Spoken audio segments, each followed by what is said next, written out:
Good evening, everyone. Well, evening for me. It is like 5:30 in the evening for me, but yes, it is daytime, early in the day for some of you. So, good evening, good afternoon, good morning, wherever you are in the world at this time. Hope you're having a good day. I am indeed on the Mordor server, as it says up at the tippy top there above my character, up there. And yeah, we are gonna go and do some more festival. It is the Harvest Festival, which has some really awesome cosmetics. This came up in a forum post that I saw recently. Well, recently, a couple months ago now, in the last year, where somebody was pointing out that the Farmers Fair cosmetics tend to be a little bit more like working on the farm and I don't know, just that kind of more of a different style, more everyday wear, I guess you could say maybe. And the Harvest Festival, or Harvest Math, as some people call it, has cosmetics that are often a little bit more fancy, fanciful, big, large look, that kind of thing. So there's some cosmetics in this festival that I really like to pick up. And since Mordor is a new server, started earlier this year, this is the first time we've seen this festival. So we are going to jump on in on that. Hey, thank you, Reg9K, for popping in with that freebie there.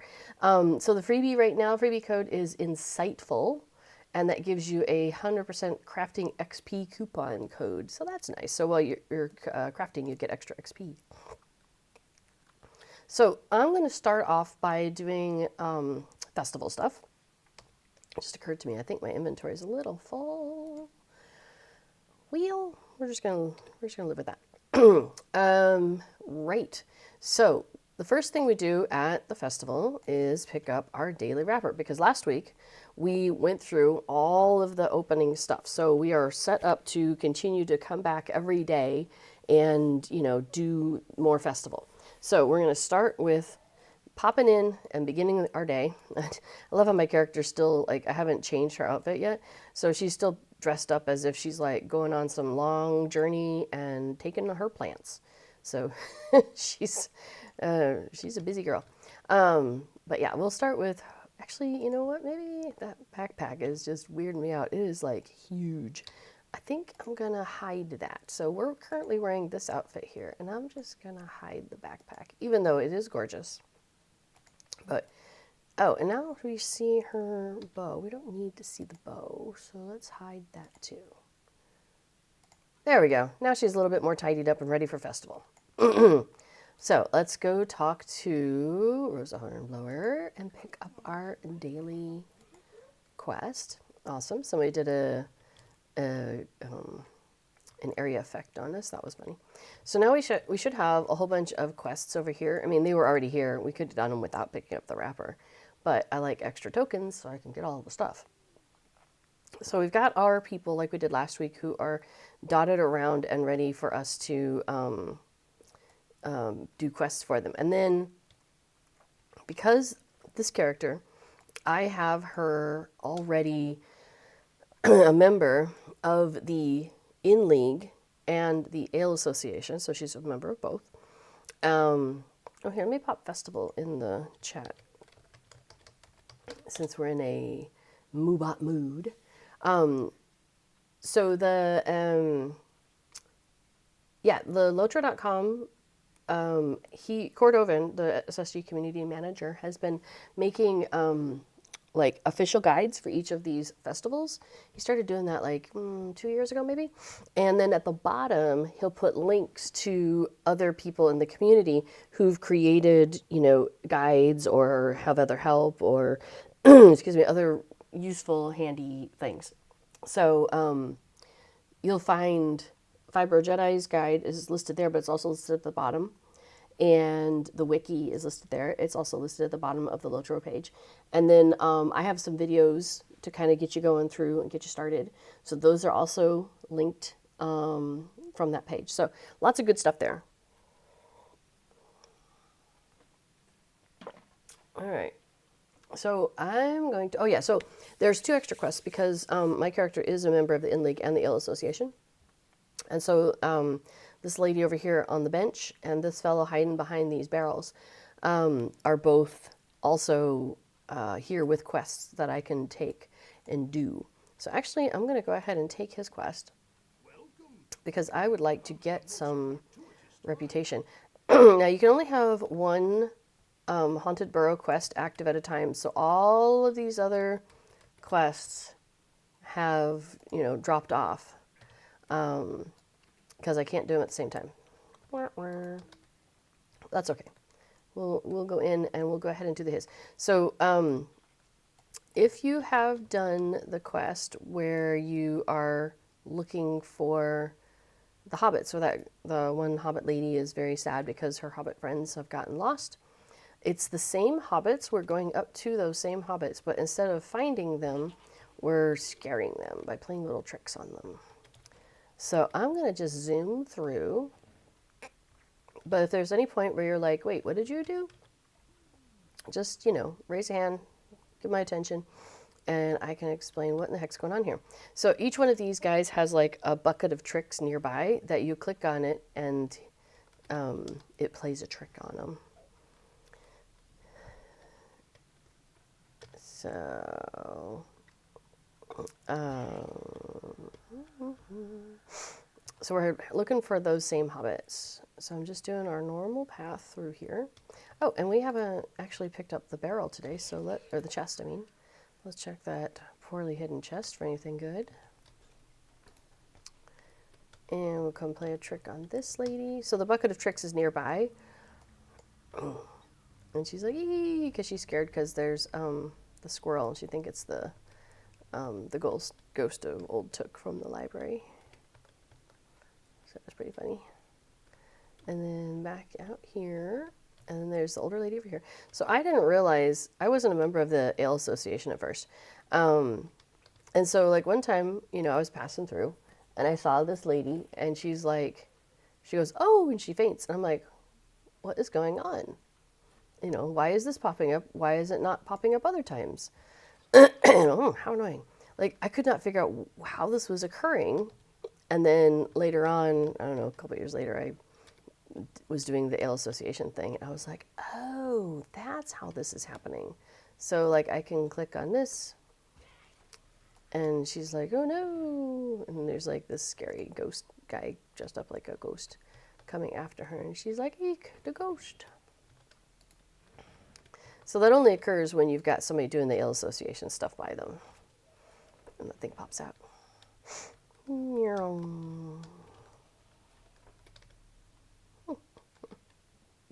And that's all of that. So now I run back over to our Ale Association fellow. And we're going to turn that in. Yay. So I got more rep with the Ale Association, but I lost rep with the Inn League. So we'll pop back in and do a little Inn League to get our Inn League rep back up. Basically, you gain 900 with the one, but lose 500 with the other. So it's a net 400 gain if you do both, which I do.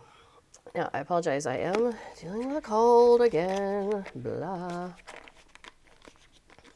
So I'm going to do my best not to cough on stream. I have a pile of drinks here. So we'll see how it goes. It's possible I might need to like pause in the middle of my stream and get some more to drink. We'll see how it goes.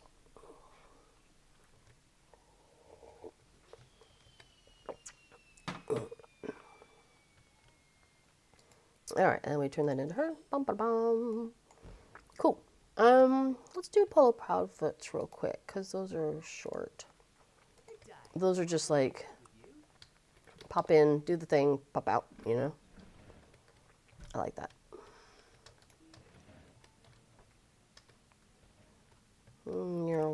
As long as no one else is also doing it, but generally with the legendary servers are often a little quieter than your normal server. So you don't get as much of the people competing for these quests. as you do on like on the regular servers. Okay.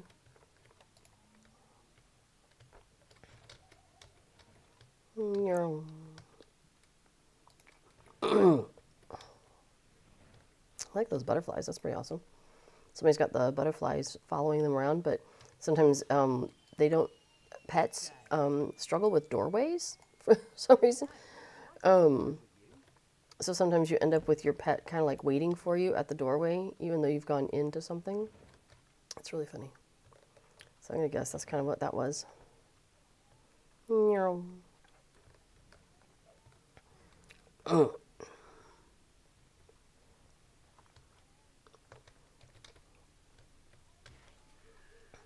Oh, somebody is in the process of the bear. So I need to wait. So we're going to wait for the bear to disappear. And then he resets so he can scare somebody again. Ho, ho, ho. He's trying to scare me, but it won't work. I got your number, buddy. So what I usually do with this one, because otherwise you have to run through the whole rest of the place, is I go ahead and use the button to take me out to exit the Haunted Burrow. Oh, I wanted to switch my thing. I'll do that in a minute. That's my milestone skill, which you can't see because that spider got in the way, but it encircles me with the pipe smoke, which is cool. But there's a new one that I got, that milestone emote that I really like, and it looks like I'm packing up a bag. It's so cute. I think this is the right one. Yeah. And then they're around the corner here. Cool. Come touch the candle. There we go.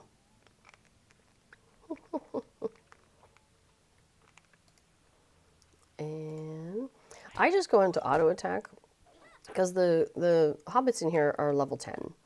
And I don't want to, I don't need to defeat them. I just need, like, all the way down. I just need to get them part way. So I, if I'm, like, a much higher level character, I'll just do auto attack on it. And it only takes a hit or two. Oh, now, since we're here, let's go ahead and pop into this area.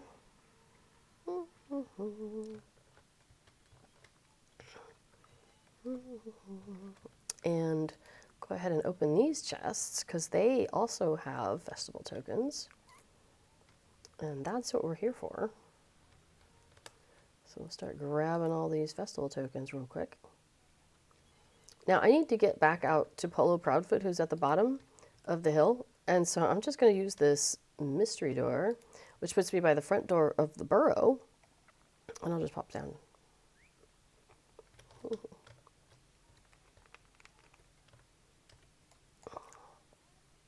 Because I need to go back to him right here. Bam. So we'll turn that in. Okay, so one of the things I had intended to do today was we could go and do some stuff over in Wistmead. So Bingo has a series of quests for us over there. But first I thought we would just go visit without Bingo. I think we can. Let's double check that. I can't remember if you need the Bingo quest as an introductory or if you can just go straight in. I think you can just go straight in. Been a while since I've started a new character in here, you know what I mean? Yeah, okay. So, sorry, I just come racing right in. So when you port in using the horse, you come basically through that set of trees far down there, down that way. And where you are in the world is an instance. So you can't like ride over land to get here. You have to use the magic teleport pony. And when you phase in, you'll see like there's some festival goers wandering around and talking to each other and whatnot. And Bingo Boffin is standing here. And so the area of Wistmead is kind of, yeah, you still don't get a map. It's basically like this area, it does actually go back, like there's some stuff behind that big tree. me scooch forward a little bit. So back here, sometimes there'll be a cat that appears. That's about as far as Wistmead interactive stuff goes. So it starts back here, basically. Goes up through here. There's a little mini graveyard there. There's some water back there. There's an area of like brush, trees, kind of stuff over here. Cat shows up over there sometimes. And then there's festival goers and various people standing around throughout here, and especially some of them show up when you have specific quests. So you might see more people once we pick up some quests than what we are currently seeing. There's an area kind of over there where there's a bunch of trash, because this area was kind of, there were like some old buildings, and it looked like it had been inhabited previously, but one of the hobbits, we'll go talk to him here in a second, kind of came upon this and was like, wow, this would be a cool place to make like kind of a spooky, you know, interactive place to hang out during the Harvest Festival. So he came and he cleared out like, you know, the old buildings that were falling apart, and kind of set up, there's a main path here, and he set up a couple of tents over there with some people doing stuff. And then over there, there's a maze made from corn, so it is a maze. And you can go in there and do the thing just like you do at the spring festival. And then there's a few people dotted through here. There's another little tent with a few folks over there.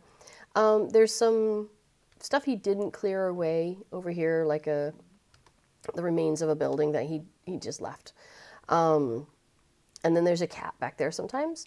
And you can actually go down a pathway from over there and go all the way around the back of the maze and come around the other side of it.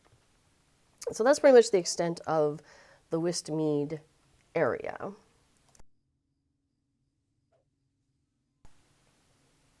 Okay, hang on a second.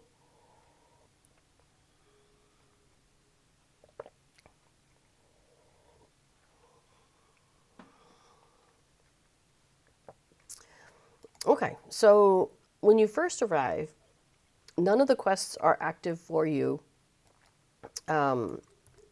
minus Bingo's quest if you've picked it up, but I did not, because I wanted to show you what this looks like without Bingo stuff, so that way it's easier to tell the difference between the two. So when you first arrive, you need to come over here and talk to Wallerick Goodworthy. Oh, looks like I got a touch of a lag thing going on. There we go. And he wants to give me kind of like an introductory Wistmead quest. And it's called A Windy Walk Through Wistmead. So, he says, excuse me, sometimes I have a little hard time with the breathing and stuff. Okay. He says, hello there. It would seem word has begun to spread about Wistmead. The Harvest Festival has long been my favorite of all the festivals of the Shire, and after seeing that prank old Baggins played on Lobelia, the Haunted Burrow, he says, I was inspired to craft something of my own, and here it is. Clearly proud of his work, he gestures wildly in every direction. To my delight, Ermintrude Haybank, Hallinard Bunce, and Iris Tunley had devised a number of new games and activities for the Harvest Festival. You will find them, if you find them wandering in the field, be sure to introduce yourself. So he wants us to introduce ourselves to Ermintrude and Hallinard and Iris that he just mentioned. And luckily enough, you will find them pretty close by. Iris is over here, and she is, here, let's take a look real quick. She is standing next to a pair of black cats and a kind of some gnarly bushes and stuff, and a weird looking goblin gourd. It's a gourd that's been decorated to look kind of like a goblin. So it's got like leaves sticking out on the sides for ears, and it's got like a funky thing stuck in there for the nose, and like maybe carved out his face a little bit. So those goblin gourds, you'll see them dotted around. All right, so Iris says, well, dear me, have you been standing there for long? Not really. She says, I am Iris Tunley, and I bid you welcome to Wistmead. I'm quite new here myself, but I've done well to help Mr. Goldworthy and the others prepare the field for the Harvest Festival. How did I come to be here, you ask? Oh, you didn't ask. Well, it was the strangest thing. I was just leaving Staddle when a cloaked woman of Bree approached me. I did not know her face, and she gave no name, but she begged me to bring her any lost cats that wandered into the festival grounds. How could she know for such a thing? But not an hour after I arrived in Wistmead, I found these cats wandering around the wheat maze. Aren't they adorable? Well, don't let them fool you. They are a handful. Between you and me, I think Mr. Goldworthy could stand to fill that old smelly bog, but I have never been so excited for the Harvest Festival. Okay, so she's excited about the cats. Ermintrude says, it is impressive, isn't it? Most mazes are not spooky, but the maze of Wistmead certainly is. Rumor has it that the wheat shifts in the night, reshaped by an unseen scythe. Careless hobbits might become lost in its winding pathways. And once that happens, they are seldom seen again. She pauses for far too long. Unless I go in and find them, of course. If you want to give the maze a try, I'll be here. She's very dramatic. Has that dramatic effect going on. Now, if you ever want to just leave, one thing you could do is get on your mount and ride back out the way you came in. But there's also a pony right here, a magic pony, that will take you back to the party tree. So you've got options. But first, we have things to do. So we're going to talk to Halinard Bunce. And he says, hello, is this your first time in Wistmead? Welcome, welcome.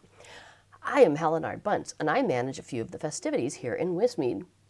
I have a skilled hand in carving gourds, and I dabble in crafting interesting ales. Of course, I'm not quite so skilled as to join the ranks of the Inn League, but I hope the Harvest Festival affords me a chance to prove myself. Alas, my frog noggin ale seems to be more interesting than well regarded, but I've labored to improve its recipe. You're welcome to try it while you explore the spooky sights and sounds of Wistmead. I've heard tell that the wistful oak has a mind of its own, but it's just an old tree, right? Perhaps you should go see for yourself. But enough about me. There's plenty of fun to be had here in Wistmead. I'll let you get to it. All right. So we've talked to everybody that he wanted us to talk to. So now we go back, and we're going to let him know. And he says, very good. I hope you enjoy Wistmead as much as we enjoyed building it. On behalf of all of us, welcome. So now, because we have completed our windy walk through Wistmead, our, the how to learn a little bit about Wistmead quest, now we can pick up various quests. So he has one called A Frightful Lack of Spirit. So these are the ones that you can do daily. So starting from here, we're now picking up like our daily quests. So he says, it is horrible, just horrible. I have been beset by complaints, and just a moment ago I saw another hobbit sleeping in the field. Have I done something wrong? It seems that no matter what festivities I think up, I cannot impress them. Well, why don't you try to help them get into the spirit? Show them what spooky fun can be had in Wistmead. Okay. Let's go to talk to Iris. So she has two quests for us. We'll start with the shadows one. So this one's called Wayward Shadows. And she says, misery me. I've heard those quiet little mews around Wistmead again. I have had enough to manage already looking after all this. She gestures to the cats at her feet and more subtly towards Walaric. In time, I will be glad to see them off to Bree, but for now, it seems the festival goers have grown fond of them. Will you go and find a few more of these black cats for me? So we need to go find 4 black cats and bring them to her. Now, oh, I forgot. She has another quest. She has another quest that I usually don't do, but we'll go ahead and pick it up just in case we end up in Scary. And that's why I usually don't do it, because there's not a quick, easy way to get from here to Scary. It's not like the party tree where there's a teleport directly there in multiple ways. It's like, and there's not even a stable master in Scary. So you have to take the stable master like Rock and Borings and then just ride over land. You know what I mean? So I don't find this one particularly useful if you are trying to like go quickly and get a bunch of quests done. But if you're like, I need more tokens, then this one will do. It gives you 3 tokens. They all give you 3 tokens, so you know, ain't bad if you need tokens. So she says, hello, might you help me with a delicate matter? Master Goldworthy took great care to wrap many of the bushes in Wistmead in a fine cotton webbing, but I think he missed an important detail. There are no spiders in Wistmead. Or if there were, they're long gone by now. So why don't you go down to Scary, find some spiderlings, and put them in this jar, and then if you bring it back here, we can make sure that no one notices this little mistake. So basically, the idea is that we would go to Scary, grab some spiders, and then we're going to put them on some of the trees. Like, yeah, they stick out once you have the spiders. All right, so we have picked up their quests. Oh, and then, yes, I was going to go over to Ermintrude. So Ermintrude has 3 different quests for us. So, excuse me, gathering gourds and preventing a murder are quests that you can pick up, and it's gathering things inside the maze. So, you know, go get these things, go get those things, and they're found inside the maze. And there's no time limits on those. It's just, you know, grab them, get them all, and, you know, get enough, and then bring them back to her. The challenging wheat, it says, well, she says, hello there, Ermintrude Haybank is the name. This old wheat field is quite overgrown and gives me the shivers. It is a maze of old wheat thickets with a ghastly fog hanging overhead. How quick do you think you could run through the maze of wheat?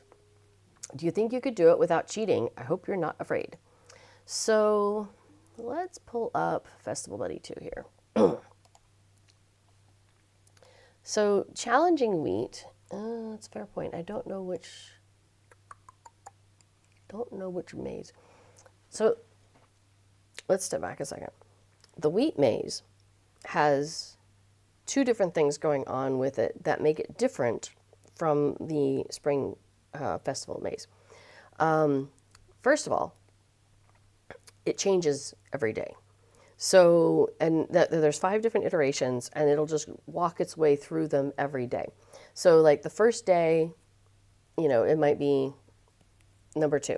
So then the next day it'll be 3, and then 4, and then 5, and then it rotates back to 1, and then 2, then 3, then 4, and 5. I don't know which maze we're on today.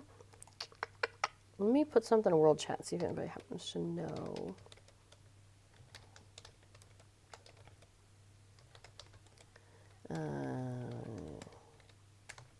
Oops.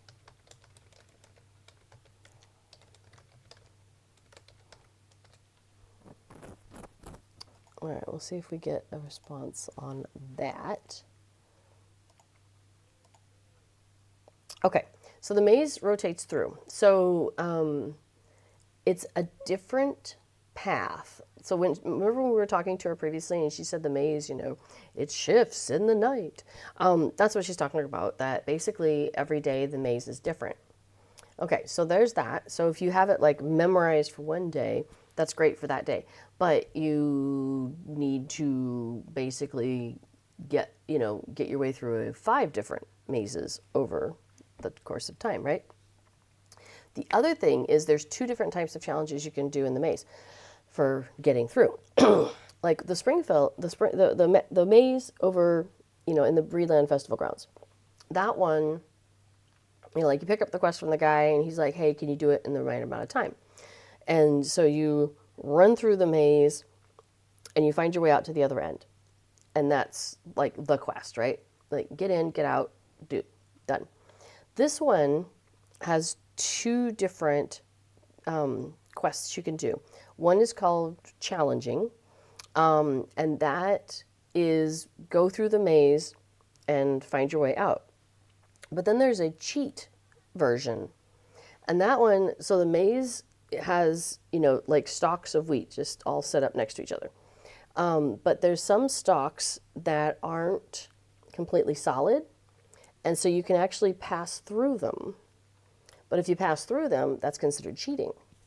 So the challenge to get through it normally, you can't use any of the cheaty pathways, and you have a longer amount of time though. The ones where it's the cheat, you have less time, but you can pass. You can use the pass through ones. So here, we'll go ahead and accept this because, and I'll tell you what, we'll go ahead and grab the Gathering Gourds. She says there are some truly wondrous gourds growing in the old wheat field. Gather some so that we can decorate. And then preventing a murder. There are pesky crows all throughout the wheat field. Shoo them away if you're in there. With all their squawking, it sounds like they're laughing at us.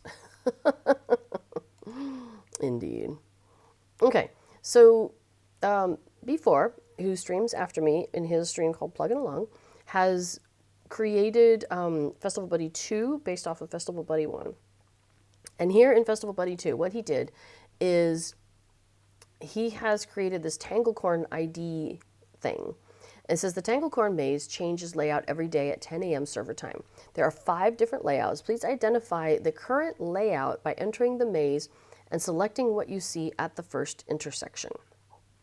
All right, so let's go in and we will do that. And I love how these people are like in line to go into the maze. Okay, so we have gone in. We see a straight line in front of us for sure. So it could be that one or that one or that one or that one. Okay.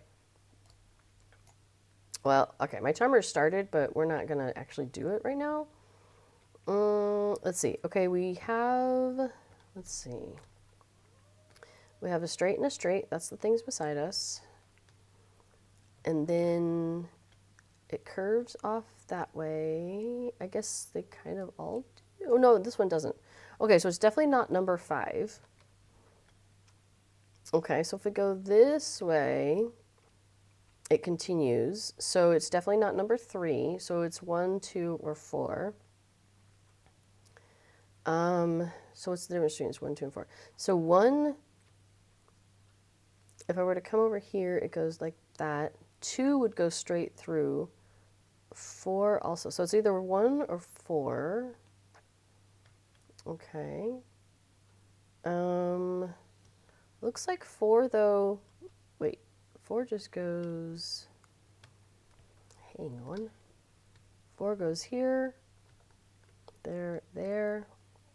Like boom, boom, boom. Okay, so it's not 4. So it's number 1. Pretty sure it's number 1. All right, so I'm going to grab this. I'll move the map out of the way so I can see what I'm doing. We'll go ahead and grab this crow. My time is up. I'm shocked. But we were doing so well.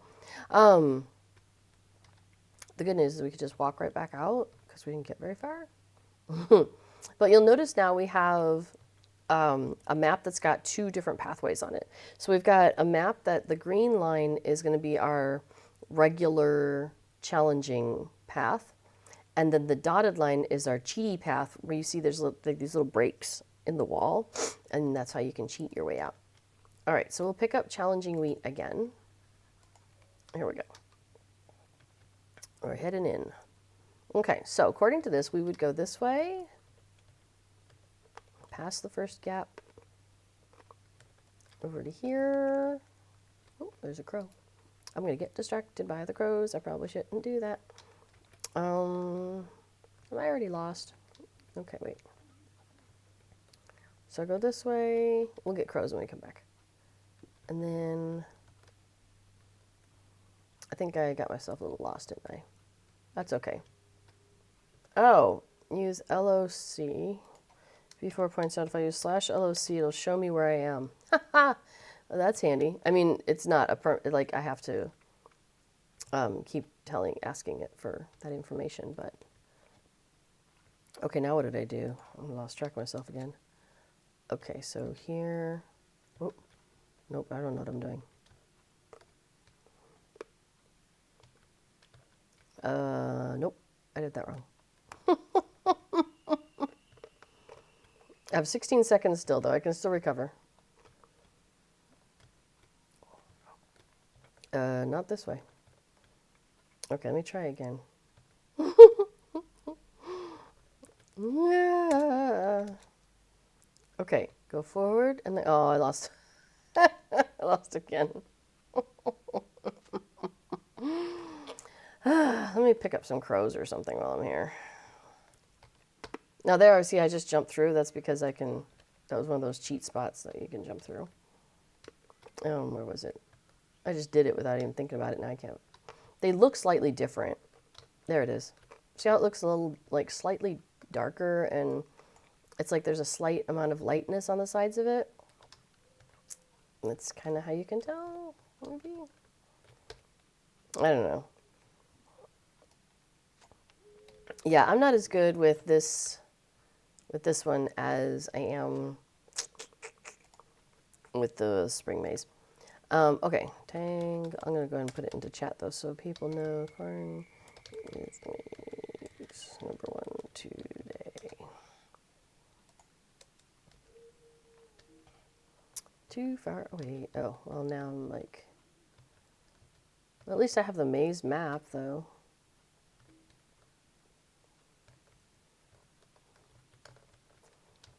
I'll eventually find my way out too. Oh, okay, I'm in the top corner. Now I'm coming down along the side. Okay. Well, the good news about this is I should be able to find a bunch of stuff then. Oh, I thought I knew where I was. I did not know where I was. Nope. Oh, unless the maze orientation is not the same as the, as my little orientation. Oh, that could be a thing. Uh-oh. If the maze orientation doesn't match the mini radar orientation, then I am a little hosed. I'm just going to find my way out. If I can't find my way out, I've got 2 options. I can use the button here, Lost in Wistmead. Someone will come get you if you are lost. And you can use that once an hour. And, oh man, this is really bad. I'm thinking the orientations don't match. That could be why I got so lost. I don't know, though. I'm seeing a lot of dots outside the maze. I feel like I should be able to get out of here somehow.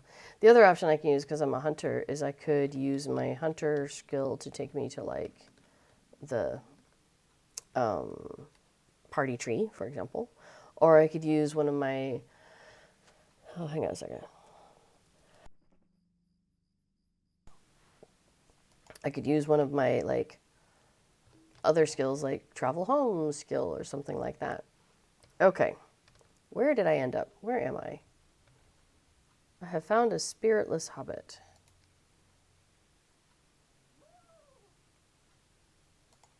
Am I at the north end of the maze or not? I mean, on my mini radar, yes. But how does that relate to the actual maze? Yes, you come out at the north end. So, before, does that mean that the orientation of the map matches the orientation of the maze? Because the Spring Festival maze, you come in at the side, and that always messes me up. That's why I had to just memorize it. Okay, it's supposed to. Okay. Well, then we'll try that again, and I'll try not to get lost. Hey. Whoa, black cat on the move. That's wild. I'm not used to watching these black cats move. Okay, picked it up though that time. That was wild. Speaking of cats. Wow.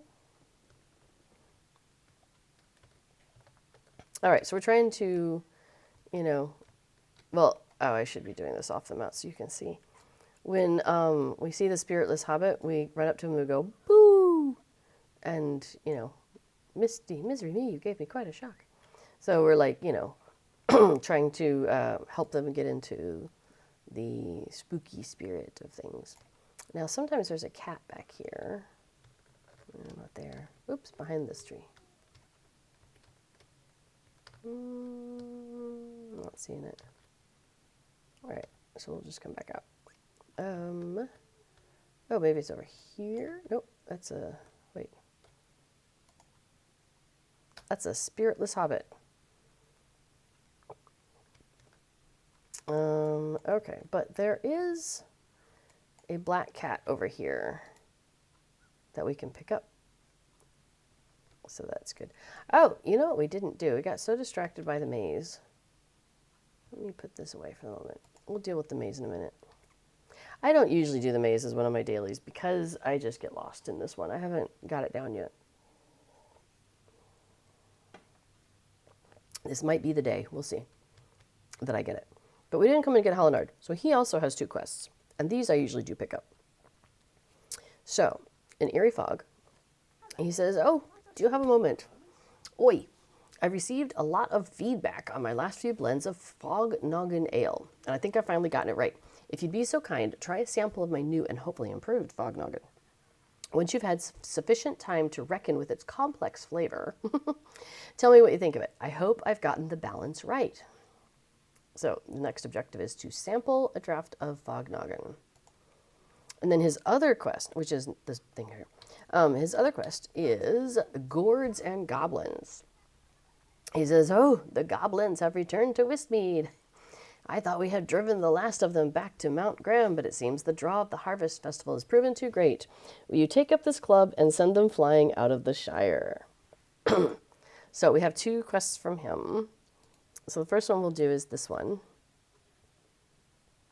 We'll go ahead and grab the Fog Noggin Ale, which now it says, whoa, what is in that draft? Indeed, I just start running sideways. So now there is, we have 2 quests to do, which are shake off the effects of the Fog Noggin, which is, we have to do 6 things to shake off the effects. And then we have to send 6 goblin gourds flying in Wistmead. Hi. Are you annoyed? I have a cat with her back to me. I'm not sure why. She's been a little annoyed acting today. I'm not sure what's going on. You want to come lay down? She hasn't gotten on my lap today either. Well, that's not true. She got on my lap for a few minutes earlier. She did the thing where she sits on top and flips herself over. But she hasn't like done her little cave thing like she normally does. Let's see if I can get her to come into her little cave space. You want to come down? You curl up? You want to come curl up? This is Cato, in case anybody wasn't sure who I was talking to. Yeah. I know she's not a black cat, but, you know, she's kind of got that same skinny, long tail kind of silhouette to her. Yeah.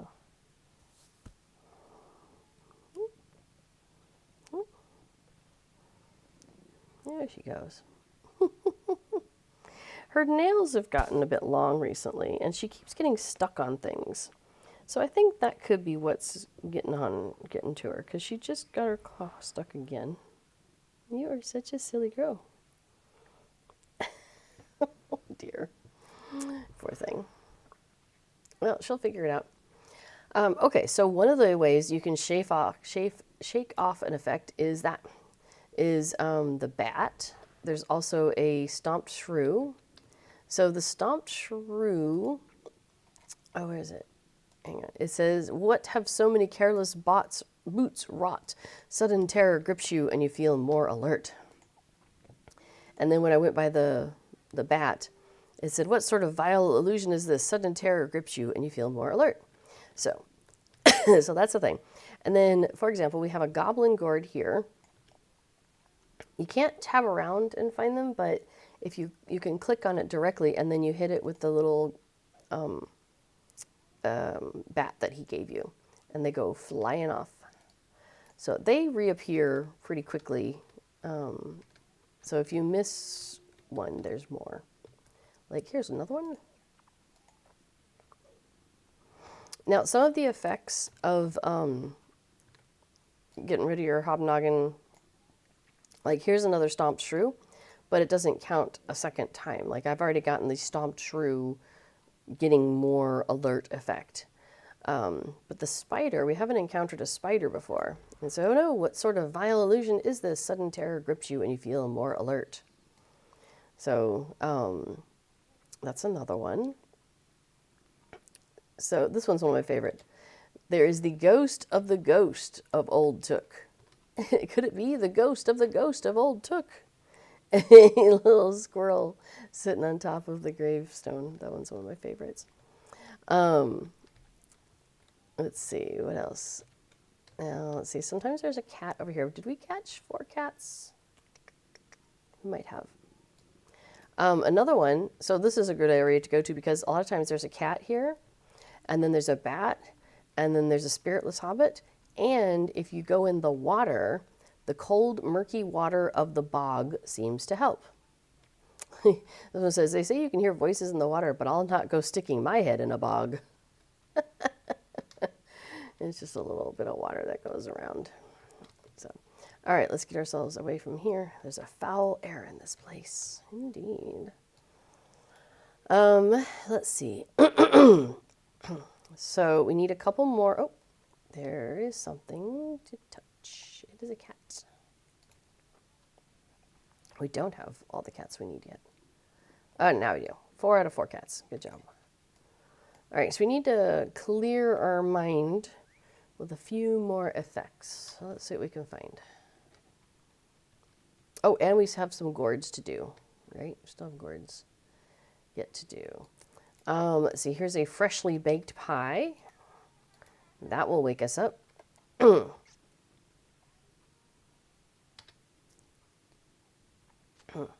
The strong scent of blackberry pie heightens your senses and your appetite. Okay. Excuse me.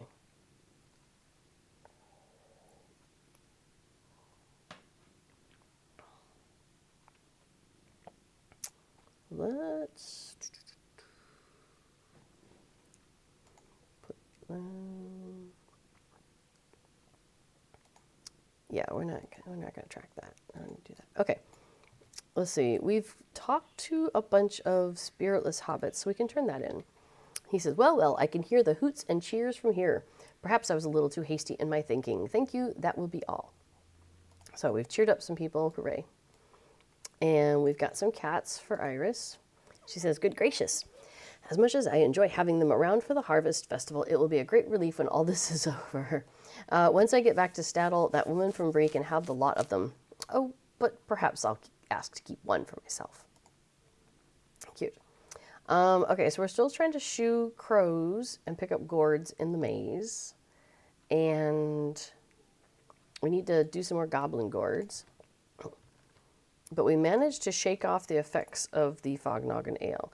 So you notice like my screen stopped shaking or moving back and forth and all of that. And that's because we managed to shake off the effects of the ale. There's a couple other things you could do to shake off the effects. There's a steaming stein of beer by the table or coffee, or it's supposed to be something, and you're like, ooh, I don't know what that was, but it seems to shake off some of your effects. Oh yeah, there's a gourd by Bingo. So if you're ever like having a hard time finding them, there's one right there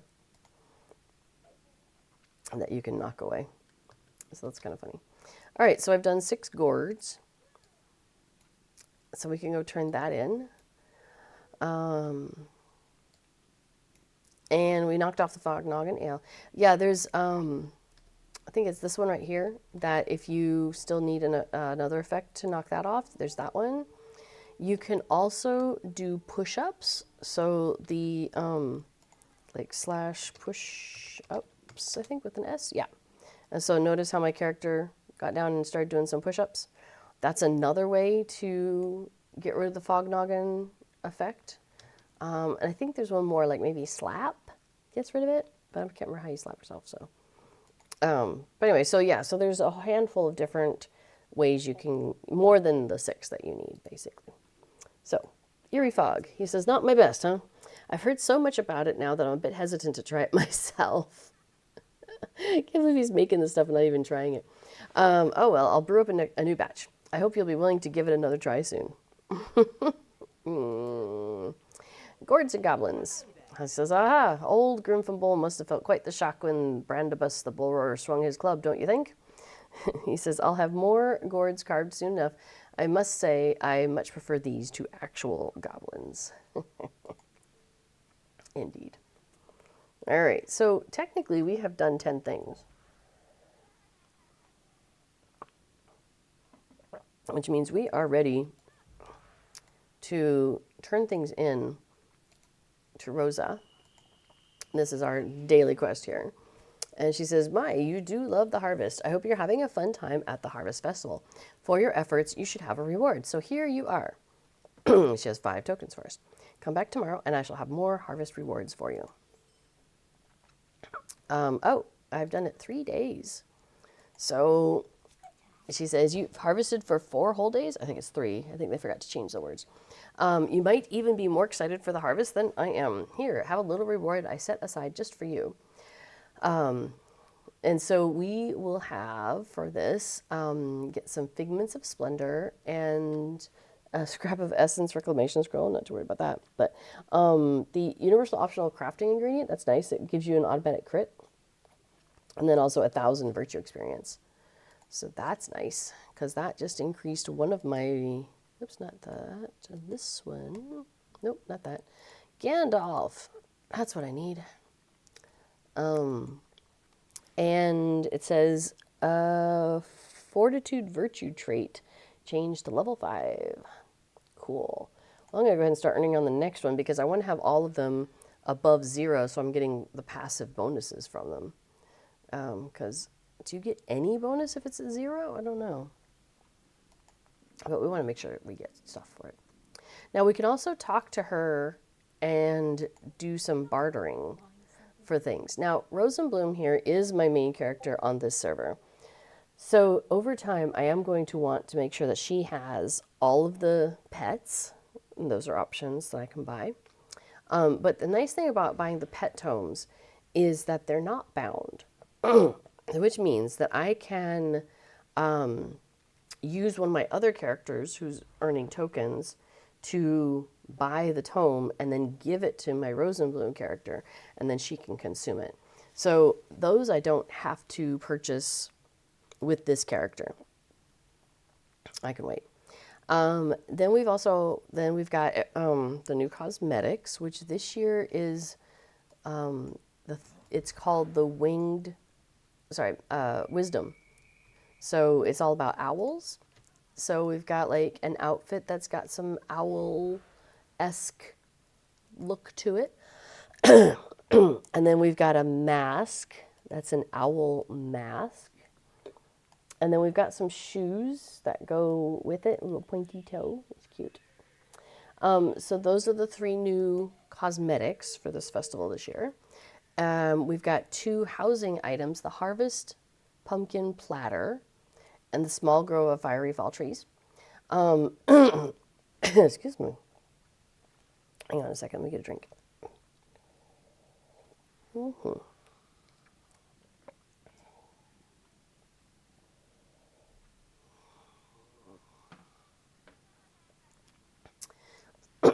Now, the housing items, the pumpkin platter and the trees, Small Grove of Fiery Fall Trees, are both bound to account on purchase. But still, any one of my characters can purchase them, so that's not a problem. I can't remember if I already bought the Grove of Trees or not. I should just look it up. I did. Okay.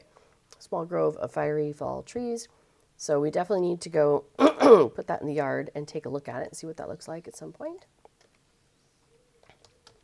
But we did not get the pumpkin platter. I'm not sure if I want it, though. That's part of the problem.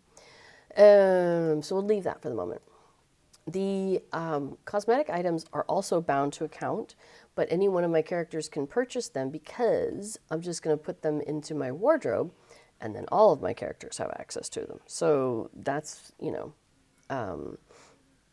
that's also where I'm like, okay, my other characters can help make these purchases. Now, one thing you could do, okay, so there's a couple of options here before I get too far in shopping. You could just take one character, do, excuse me, I mean, we just did 10 festival things easily, right? Between the we did a handful of things at the party tree, and then we just did a handful of things here at Wistmead. And there's still plenty of quests we haven't done. Like, we haven't done 4 quests that involve the maze. Those are still outstanding. We've got, yeah, that's the maze over there. So yeah, so we have 4 more quests here that we haven't done. We've got 5, maybe 6 quests over at the party tree that we didn't do that are related to the Haunted Burrow. We've got the 2 horse racing quests. You can do the one at the Breedland Festival grounds, and then the one by by the Hobbit housing area. Those both give you festival tokens. So like, you could use one character to just get lots and lots of festival tokens by just doing every festival quest that you can with that one character. Absolutely. And that's not even including the Bingo Boffin quest, where, and now it's a one time, it's not like a daily. Like, you walk your way through the quest chain, and once you get to the end, that's the end for that year. Like, you can do it again next year, but, you know, each character can only do it once. And you've got the one quest chain that takes you around the Shire party tree kind of area, the Spooky Tales one, and then you've got the Wistmead quest chain to do. So that's another, you know, source of festival tokens. So you can definitely do that. Hang on a second.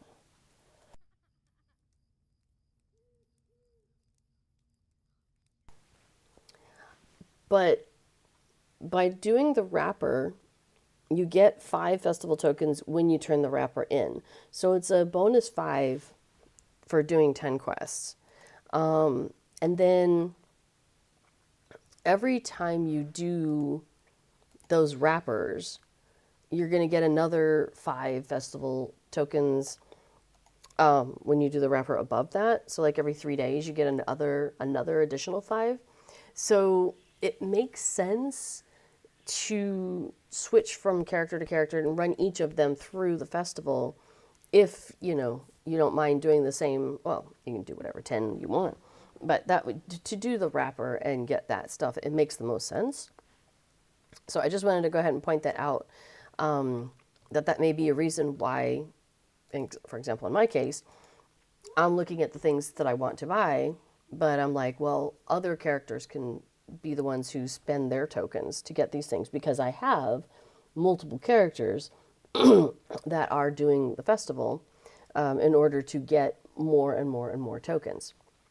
So to really max out, kind of capitalize on the, you know, the getting those wrappers and getting the extra tokens. So that I've got that going on. But I will point out that there are a few things that are bound to character.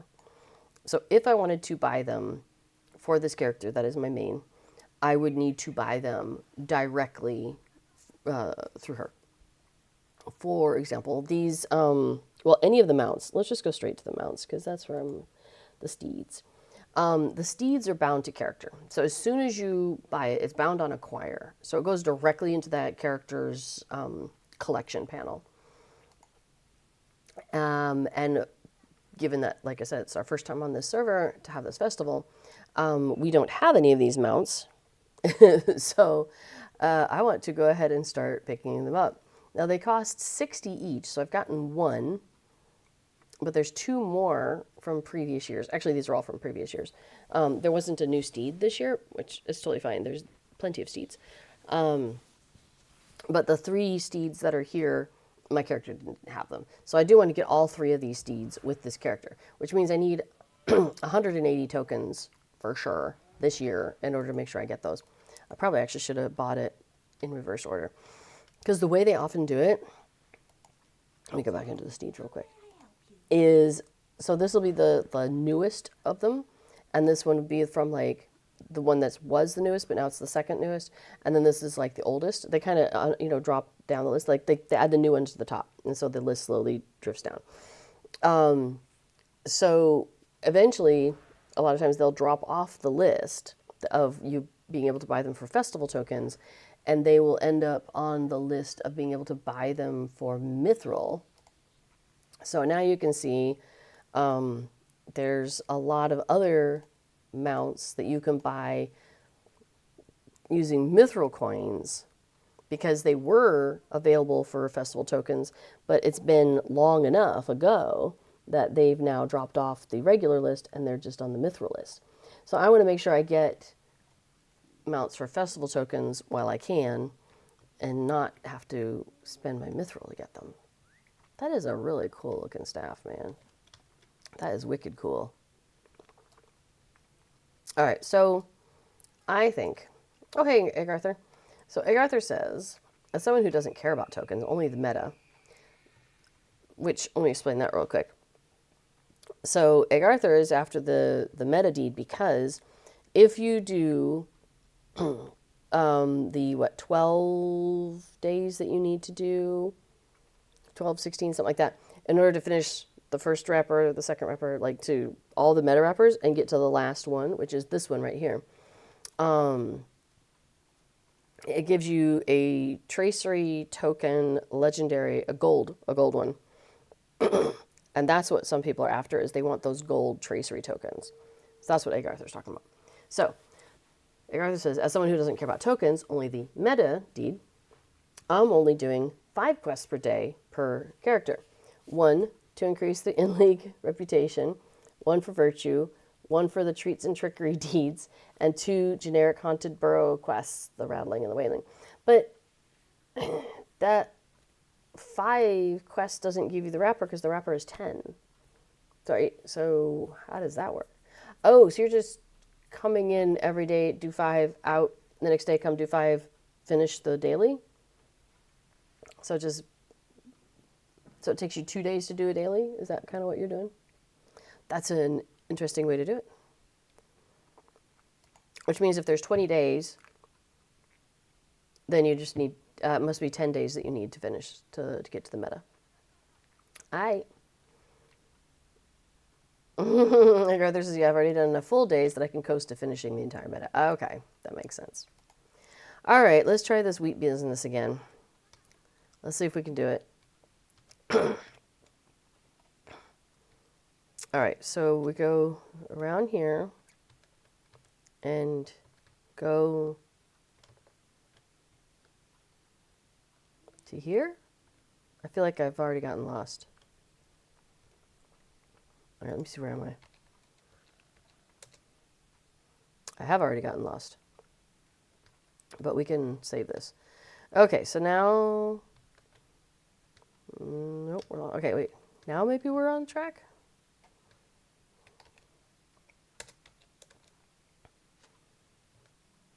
Somehow I'm supposed to be going that way. I feel like it's not lining up with where I actually am. Because, okay, now we should have a zigzag part. Maybe this is the zigzag part. And then it comes down and go across. Nope. I did set the current map, unless I got the one wrong. Maybe I misunderstood which map it was, because I thought it looked like map number 1, but maybe it wasn't. Maybe I am wrong. I think I'm just going to grab stuff since I'm probably lost already. I've only got 1 second left, yeah. Before asks in the chat, did I set the current map? So, as we did earlier, I had the maps up because it was asking me which map is it. And by looking at what we saw in front of us, I thought it was map number 1. But as we were seeing, perhaps I got it wrong.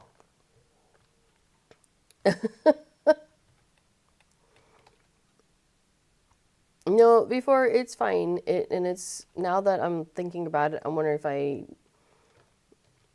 did not pick the correct one. Like, I thought it was 1, but it's really not. Maybe that's the case.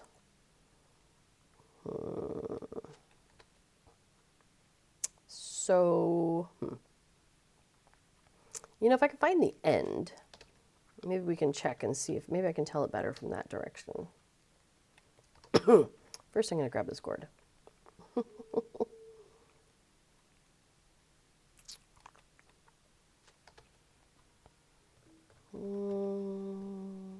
Because I feel like I'm not matching up with what's... Okay, let's see. Because this is a long stretch. Oh, but it wouldn't be... Well, it would be obvious if it was the wrong map, I guess, if we got to the end. Well, I'm going to guess, then if I do have the wrong map, Before is going to be able to walk me through how to change that. But not yet, because we still don't know if we got this right or not. Okay, we got the gourds and we got the birds. Okay, so let's see if we can find our way back out of here. Front or back. All right, so that was a cheat that we just went through. And according to this, that's really close to the front, right? Doesn't that match up? Well, now I've missed the front. Okay, here's the front. So, oops, let me blow that back up. Help me. Okay. So if this is actually 1, we should be able to go here. And, yeah, zigzag, nope. Okay, I think I have the wrong map. That could be why I keep getting lost. So let's try this again. All right, we're standing here. I'll bet it's in the options. Vessel buddy. Okay. Oops.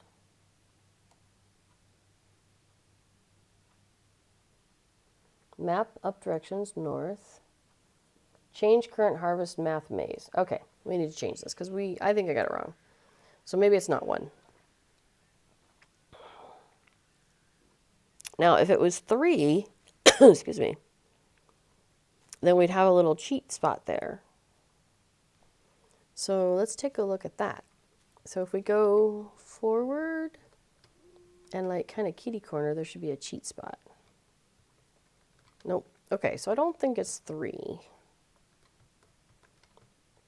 All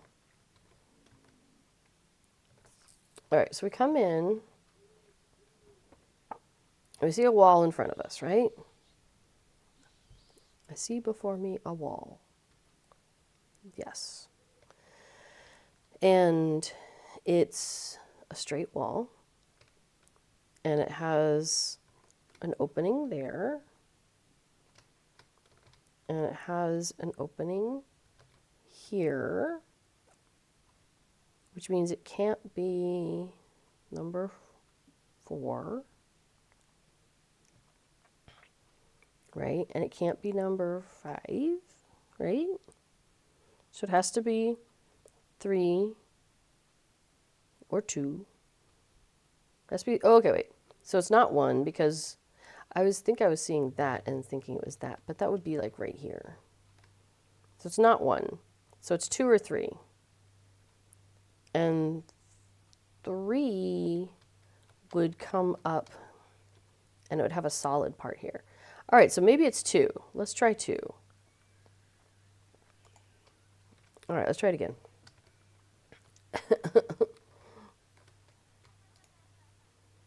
Oh, but we can turn in these. Okay, look at all these decorative gourds. And I hope these pesky crows do not come back. All right, let me try your challenge again. Possibly with the correct map this time. Let's find out. Okay, so I go in, go here, go across to the end, right? Go up. Little zigzag here. Come back down a touch. Go straight up. Over, down, over. Do a little zigzag. Don't run through any cheaty parts.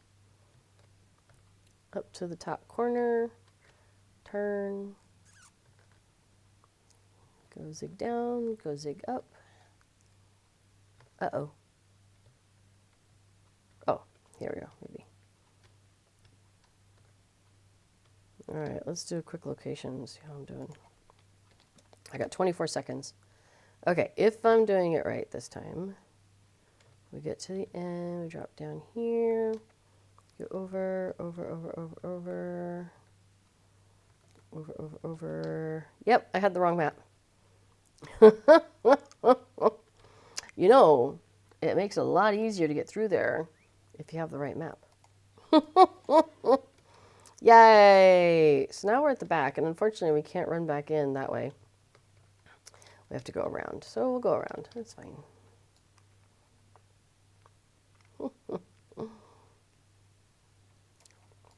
This is also usually a good opportunity to pick up black cats when they're there. Hi, Skagosi. Welcome. So we were just getting lost in the new maze. Well, not new maze, the Wistmead maze. Okay, so here's one of the reasons why I do this. One, I'm going to get 3 festival tokens out of this. And she says, my word, you ran through the wheat field quickly. This old overgrown field seems to still be changing. Perhaps the maze will be different by tomorrow. Now, how about another challenge for today? So we've turned that in, and that bestowed upon us a deed.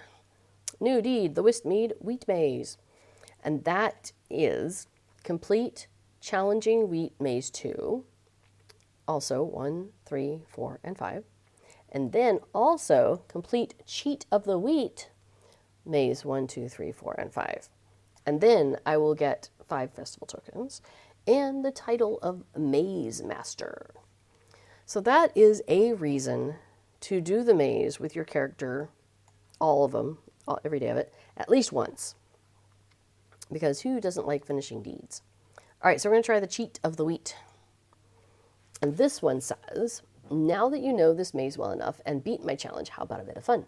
How fast do you think you could run through the wheat maze? I will allow you to cheat this time. If you beat this, you'll be well on your way to becoming a maze master. All right, so here we go. So the cheat, we get to go through the thing. So we go in, ziggity zag here. Up, there should be a cheat here. Ziggity zag, zigzag, zigzag. There should be a cheat over here, unless I got myself all mixed up. I did. Okay, there's a cheat over here. There it is. Okay, up and over and down. And wait, did I go far enough? Probably not. Nope, I'm in the wrong place again. Daggone it. All right, I got 2 seconds. I don't think I'm going to make it. You know, we're just going to use our little Lost in Wistmead thing and get us back to the beginning. So we have a question in the chat from John Picas that says, I want to return to the game after almost a decade. Is it worth to start on Mordor? Well, I guess that is a question for you. First of all, for a second, let me just point out that where it drops me is in the graveyard. I think that's funny. So B4 has a good answer for you there. Well, I assume it's a good answer. I haven't read it, but, you know, he's my sweetie, so I'm going to assume that he made a good answer. Hang on, I'll read it here in a second. We'll pick this up again, and then I'll go in and do it in a second. All right, so B4 says, you can only play on Angmar, Mordor, or Treebeard, the legendary servers, if you pay for a subscription. That's a good point. If you're not certain you want to return, you might start on one of the free-to-play servers.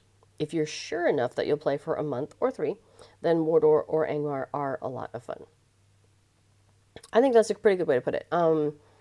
So the cap on the regular servers right now is 150 level 150. And so when you first start playing the game, you might be like, wow, that seems really far away and I'll never get there and all of that. And so that can be kind of intimidating when you're coming in, starting with a fresh character and everything.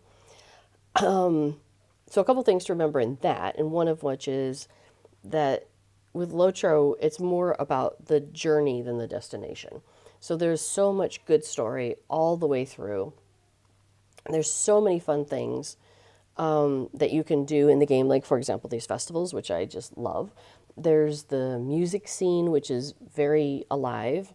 There's the role-playing scene over in places like Laurelin, or if you're, especially if you're playing like a Hobbit or a dwarf or an elf, I think are the... Well, there's also some role-playing for a race of man, too. But there's a lot of that.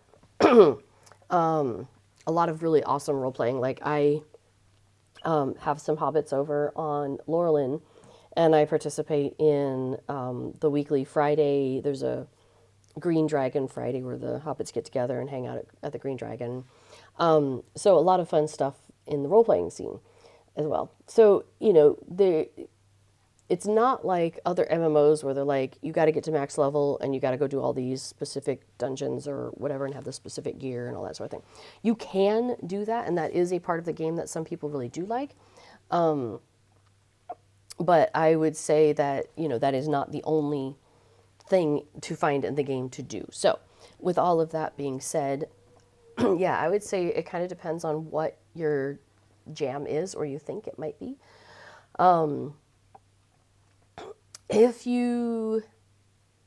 So the Angmar and Mordor servers are pretty cool. I'm enjoying playing on the Mordor server. I like the legendary servers. And the reason is it's a lower population, and so there's less lag, but there's also like a different kind of community feeling to it. You run across the same people on a regular basis. Another thing I really like about the legendary servers is that they're often, and they have been so far, slow progression servers, in the sense that it doesn't like start off with everything open to you in the whole wide world. You actually start with just Eriador, which is just the first expansion as it came out when the game came out. There's been a few things that have been added in since then. So like Cardalon and Swanfleet are two new areas that exist that did not exist when the game started 17 years ago. The Yondershire, I think Forja was added in early on, but it wasn't in the initial release. But this area, this level from 0 to 50, is what you have access to when you first start the game on a legendary server. Let me rephrase that, is what's available to you when the legendary server begins. So you have all the people who are on the server together are running around in these same areas together. That's kind of fun. And then you start to get to see people over and over again. You run across the same people when you're out and doing questing and stuff like that. Then every so often, 4-6 months, somewhere in that range, the next expansion as it came out will be added onto the server. So right now, this server and the Angmar server are both waiting because we are going to be getting into the Gates of Moria next. That's what's coming next. And that'll take us, because our current cap here is 50, so your characters can't get above level 50. Moria will give us the whole area of Moria, which is expansive and amazing, and a little bit of Lothlorien. And it will also raise our level cap to 60. So there's 10 more levels of things to do and all of that. So that's really fun because as the areas open up, people then will kind of go into them together. And so you'll see a lot of folks running around in those areas as you start, finding your way through those spaces. So that's one of the reasons why the legendary servers are kind of fun, because as each new section opens up, it's kind of like, it's not quite a land rush, but you have that kind of feeling like everybody's lined up at the at the gates waiting for it to open. And as soon as it opens, like there's a whole bunch of people running in, and you're doing these quests, and you see other people also doing the quests. If you go into one of the regular servers, people who've been playing for a long time, their characters are already 70s, 100, 150, whatever. And so you may be questing through, but you're not necessarily going to see a lot of people in those same spaces doing the same stuff that you're doing. So it can feel a little lonely. On the other hand, on the regular servers, there's people who've been playing there for, almost 2 decades. And so there's a lot more resources available. Like if you are looking for a kinship, there's going to be more people online on those servers. And so you're going to have, more people who might be like, oh yeah, I'll go questing with you, or I'll give you a hand. Or they might be like, here, have some money to get you started. Oh, here, have some gear. They're more able to provide that to you, maybe. So it comes at a different perspective from that regard.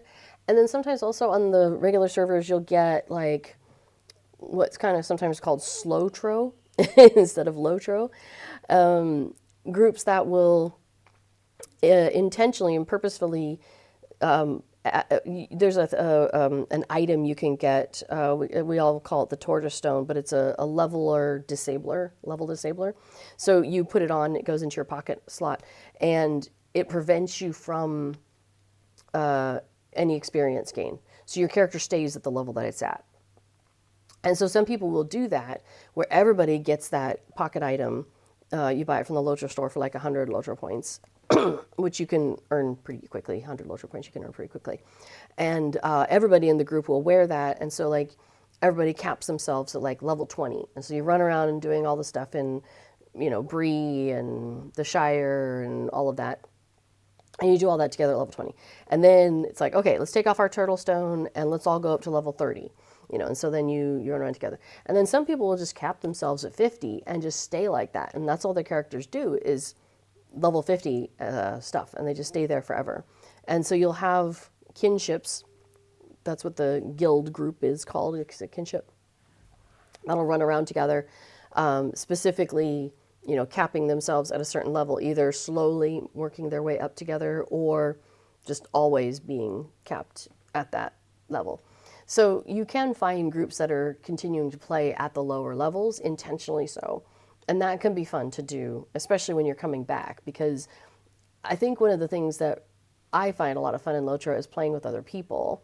I do a lot of solo stuff, like doing festivals and things like that, but when I'm questing and going off and doing things, Before and I will quest together a lot. We have a kinship over on Treebeard, and there's 4 of us that every Saturday, like clockwork, we get together and we are, progressing our way through the storylines and stuff like that together. And I find that, I don't know, there's something about that regularity of it and that camaraderie that you get out of that. I like that. And so on the legendary servers, you can definitely find that, and those groups tend to be like solid in the sense that like you're there together, you keep going. But those groups tend to be smaller. So if somebody, if life comes up and they need to drop back for some reason, that does impact, how many people you are going to run around with. As opposed to like on the regular servers, you may have a kinship that's got, I don't know, whatever, 50 people that are on a Saturday, and you're just like, oh, let's just group up with this group that day, and oh, that group next time, or whatever. So you may have different options on the different servers. And throw on top of that each of the servers kind of has a different flavor.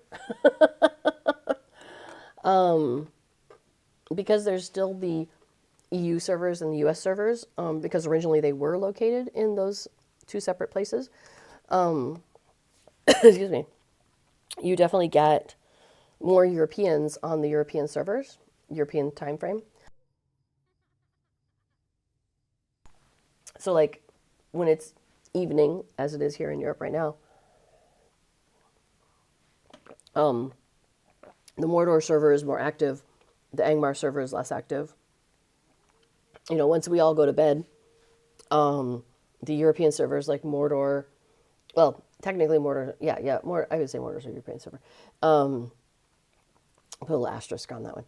But then the other ones like Evernight, Laurelin, the two German servers and the French server, like basically those those five are the EU servers, and those once it's nighttime, like all of us in Europe go to bed, and so those servers aren't as active. So depending on where you are, you may choose a server that's more European based or more US, North America based because, that's when you're playing. Yeah, so like I said, each of the servers kind of has a different flavor as well. Like if you're really into the music scene, Landerville is the place to go. Landerville has so many awesome music events going on. Laurelin does too, but Landerville is like takes it up to the next level. So Caitlin Kitty asks me, am I one of the devs? I am not.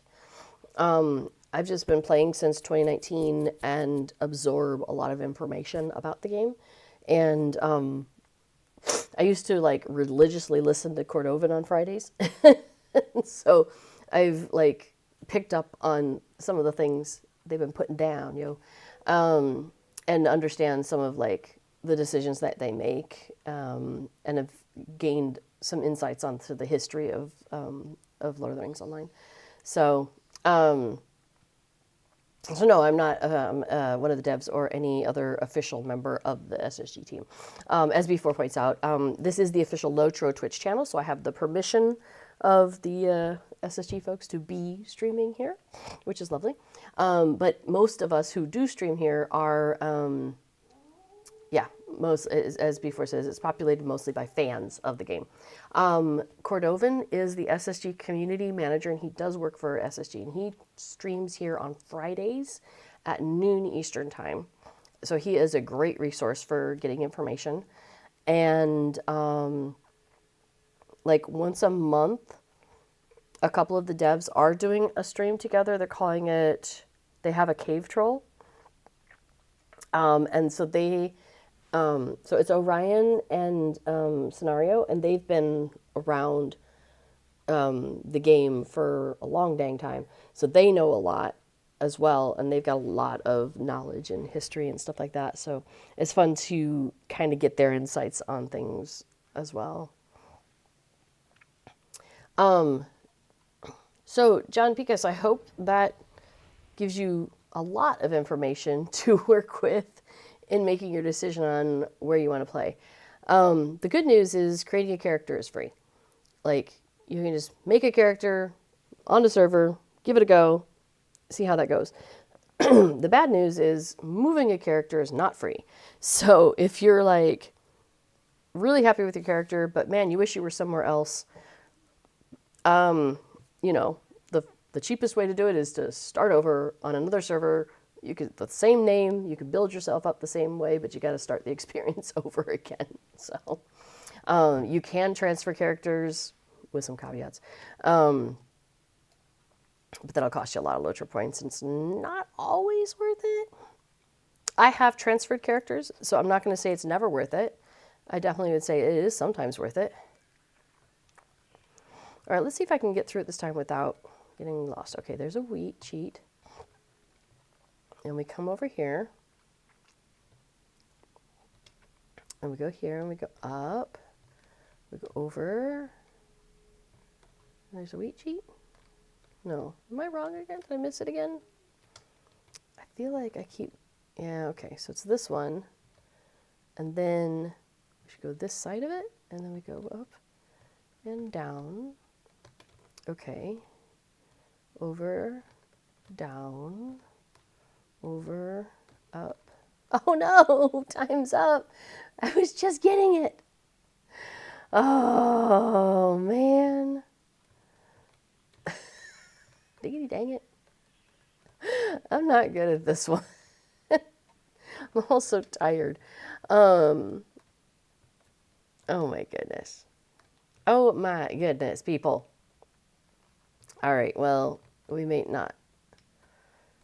Well, okay, maybe I'll try one more time. Let's see if I can do it. I gotta get back out. I can find my way back out again. Okay, so I'm starting to get this. I know, wheat. All right, B4 does point out that cheat of the wheat does not give much time for errors, and I always make errors, so that's part of it. Caitlin Kitty points out that when I started playing, I tended to make new characters on different servers because there were only 2 slots per server. Now that's a fair point. Yeah, when you are starting the game, starting to play, you only have 2 character slots per server. Now there's different ways to get more. You can buy more. You can become VIP. You can buy an expansion, and that usually comes with extra slots. As somebody was pointing out earlier, where did he put it? Death and Below was pointing out that when the next expansion comes out, which I think is this month, maybe? No, maybe next month, that there will not be a level cap increase. It'll still be 150. Sorry. But I think that expansion did come with an extra character slot. So, yeah. There's lots of ways to get more character slots. I have more than I use. And the nice thing is they're account bound in the sense that it's not like, oh, you have 10 on this server and 4 on that server and 8 on this server. It's like, it's across all. It's, if you have 8, you have 8 on every server. Like that kind of thing. So that's nice. All right. Should we try this again? All right. Paying attention.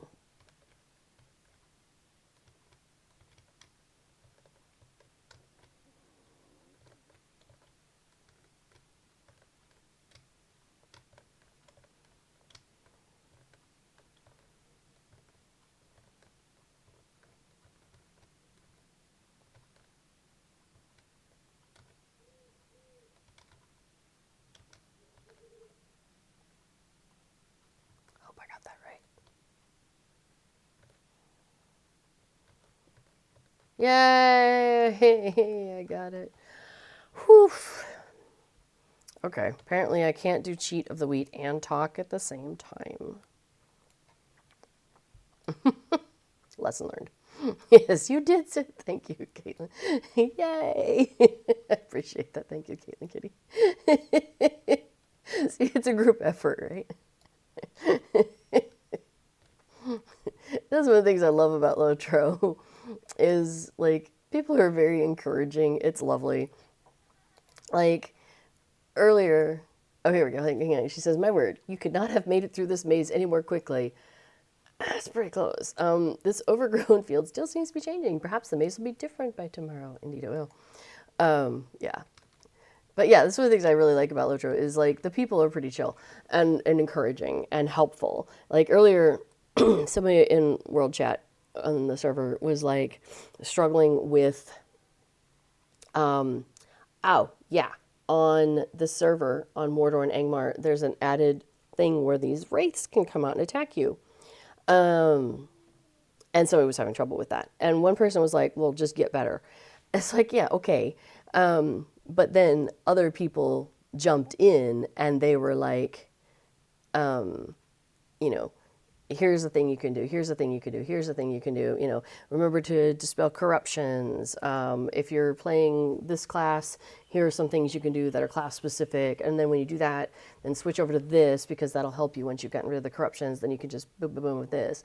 It's like, it wasn't just like get good. It was also get good. And here are some ways you can accomplish that task, So I appreciate the community of Lotro. So thanks for the encouragement, you guys. So let's see, Caitlin Kitty says, I think I bought the Moria expansion because it came with most of the Eriador quest regions. Nice. I don't remember exactly when exactly this was, but it definitely was before they made all this stuff for free.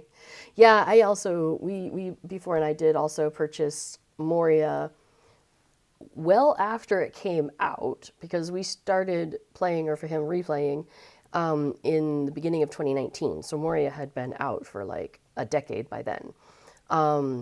But it still wasn't free yet. So we bought it in that frame between those two. But I was glad for it. Like, I don't regret that decision at all. Like, I wanted to play Moria then. Well, I wanted to play all the pieces of Moria, not just like the main through. And so that was pretty awesome. Yeah, I was happy to, and plus, I was happy to buy it. Like, I did not mind. I do not begrudge that. And also, I feel like they put together a pretty cool game here. And I'm a monthly subscriber. Well, I pay yearly because it's cheaper that way, really. It brings it down to like half the price if you just do it all once a year. So I'm like, I live in the Netherlands. I have definitely, embraced the Dutch frugality. So yeah, I will pay that because I'm on every month. Like, it's not like I go time without playing. Maybe I'm not on as frequently some months as others, but yeah, I'm happy to pay for the for all the little benefits I get for being a VIP. I'm okay with that. But then I'm also like, I recognize that I appreciate the game that they've put together, and I do not mind buying expansions and adding, some income to this company who's created this really awesome thing that I enjoy. And they really do a nice job of like fostering the community as well. I mean, they're a small team. Standing Stone Games is a small team comparatively. Like, I was reading, oh my gosh, what was it? I was reading something recently, and one of the large, it wasn't the WoW folks. It was something else, I think. But they were saying something about something in the article. Like, it was just a throwaway line. Like, something like, and then like 70 of the people went and did this. I'm like, 70 of their team. And I was like, oh, I don't think SSG has 70 people. I mean, maybe they do. But I mean, it's not public knowledge, but I know they don't have thousands of people. Let's put it that way. maybe hundreds at the most, but I don't think they even have that many. So it's a small team. So I appreciate the work and the effort that they put into creating this really cool product that I get to enjoy. And I don't mind, yeah, paying the money to buy the expansions or like they have these fun, wacky little things you can get sometimes, like supporter packs. And so one was the whimsical pack, right? So that's how I got this movement style where you skip. That's so fun. And then there's also a milestone. Oh yeah, that's this one. Let me, I'll start it so you can see it. It looks like a willow tree draping over you. How cool is that, right? But then you could also, and I just realized I have these not the way I want them to be. There we go. And then there's also, like, there was a Mirkwood packet. And so the Mirkwood movement is like this. It's so weird. It's like Grima, Wormtongue, I think. Or you're just, trying to hide under the bushes and stuff so you don't get noticed at Dol Guldur. And then the milestone for Mirkwood. Here, let me go back to regular movement. No, movement default. Oh, I just realized I don't have those in the right places. That's milestone. Oh, yeah. Hang on, I've rearranged my stuff. Okay, milestone Mirkwood, milestone Whimsy, milestone default, and then move Mirkwood. Okay, I did have them probably where I wanted them, and I just rearranged them weird. Let's see. So move default, we're there, and then we did the movement. And then milestone. Let's do the milestone Mirkwood, and it looks like you're smoking a pipe. And then, like, a dragon comes out and encircles you and makes this really cool thing around you. And then, poof. Okay, so I'm going to stop that, though, because I don't want to go anywhere. I want to be here. Anyway, so so sometimes they have things like that you can buy. And I'm like, yeah, I'm happy to also buy extra things from time to time and help support the company because I'm, excuse me, really grateful for what they did. And also, like, during pandemic time, there were times when I would just be on, pardon me, playing Lotro and I would just run around the Shire. You know what I mean? I was just looking for a nice, relaxing, stress-free place to hang out virtually, and it was wonderful. And I delivered pies and smoked pipeweed and hung out with hobbits, and it really helped me through some of those crazy times that we all lived through. So I was really additionally grateful for that kind of immersive experience that I'm able to enjoy here. So, oh yeah, they're gonna start up a Discord server. They don't have an official Discord server for Lotro yet, so they're working on putting that together too. So another way to support the community. I love that. So, yeah, B4 points out in the Get Good conversation, excuse me, a breakdown of tools and techniques that you might need is much more useful than just saying Get Good. Yeah, Caitlin Kitty says, I still haven't even gotten to the actual Moria content yet because I tend to take long breaks from the game. My current highest level character is only 50. Oh, that's totally fine.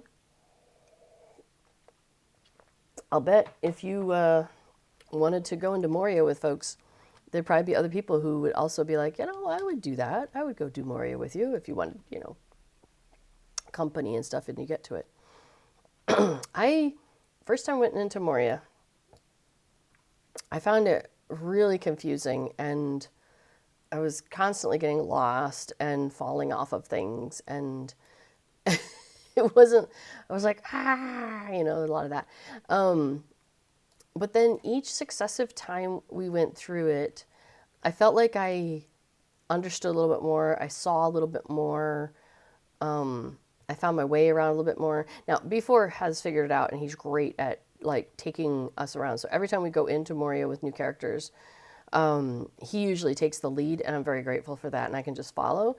But I now recognize more of the landmarks, and I understand how to get around in Moria a lot more.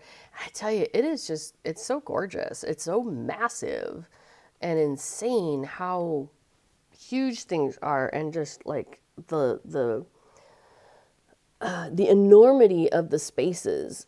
It's cavernous. It's so crazy. It's so good. I think they did a really good job with it. It's large. Yes, exactly. So yeah, B4 points out that it's only like 8 money units per month if you do it annually, which I love. There you go. Tiny Josh says, Mordor hype. I fell in love with this server. Awesome. I am definitely enjoying the server.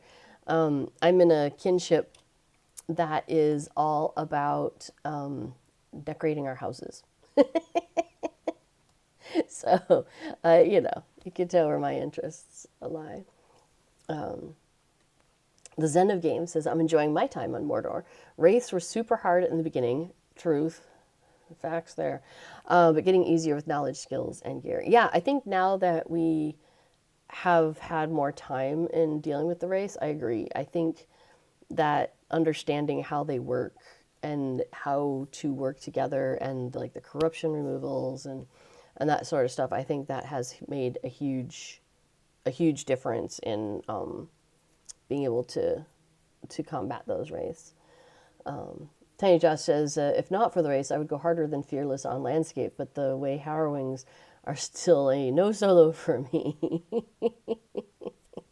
Yeah, Tiny Josh says, I know and admire Deco's work. Me too. So what we're talking about, for those who are not familiar, is there's a website called Deco de Milieu, and it is a database of decorating items, of housing decorating things that you can find in Lord of the Rings Online.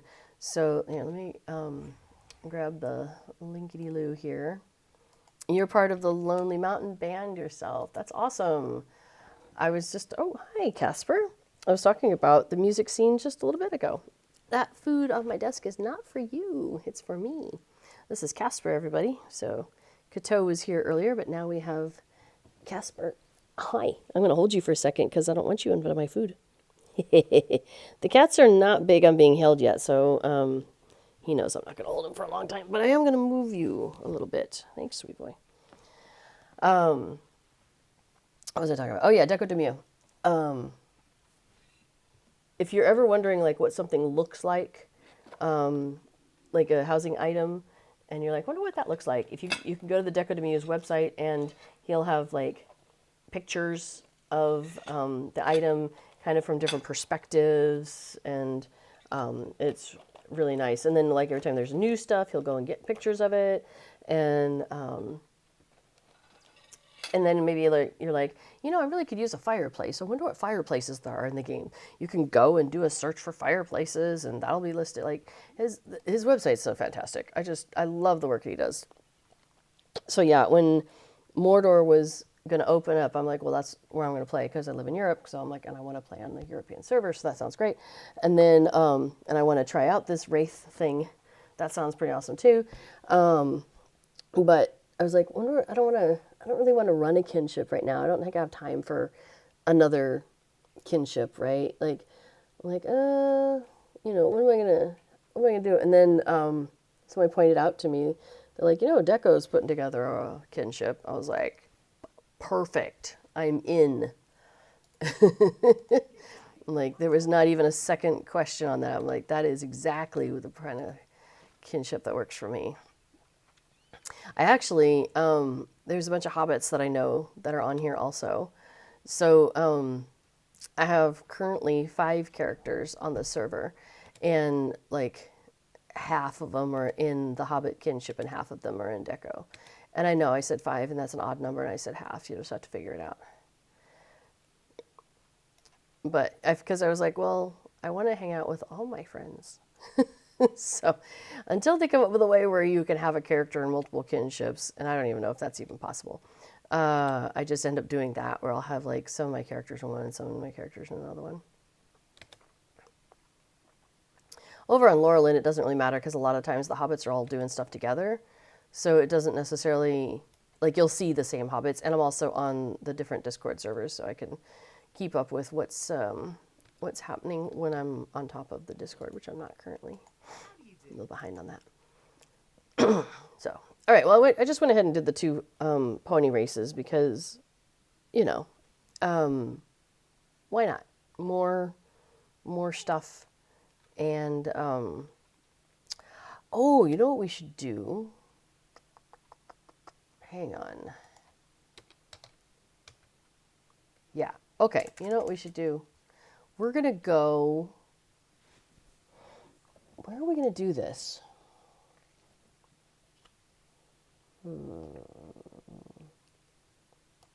We're going to go to my house for a minute. I'm going to set something up so I can show you how this works. But it's not going to complete the quest, or will it? We'll find out. Before it asks, if the food is not for Casper, then why is it there?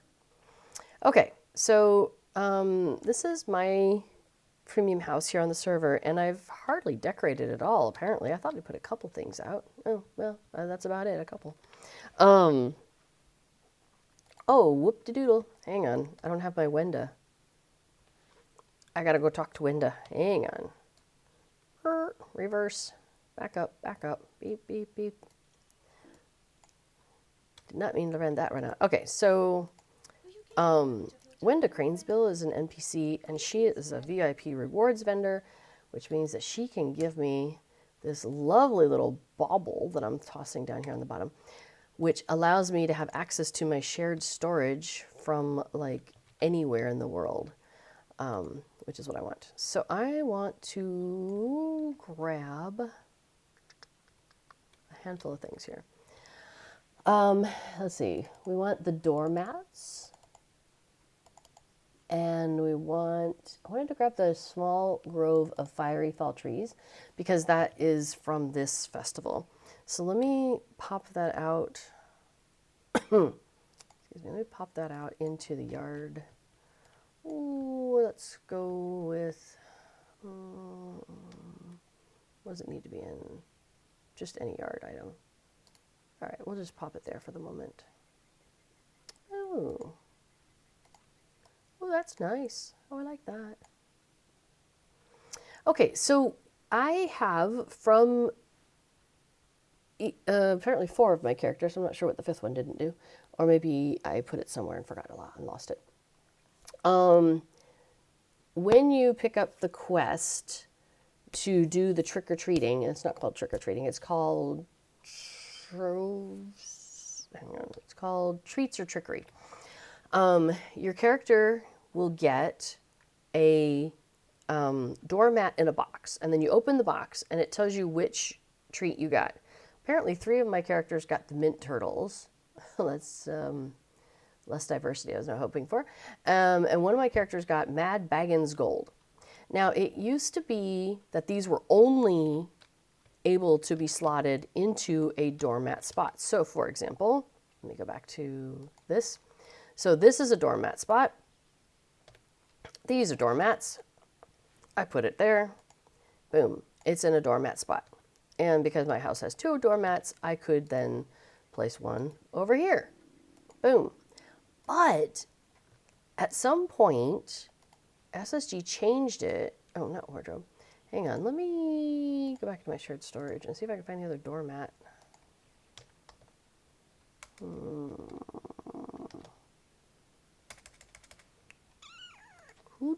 Either somebody didn't pick theirs up or somebody still got theirs in their personal storage.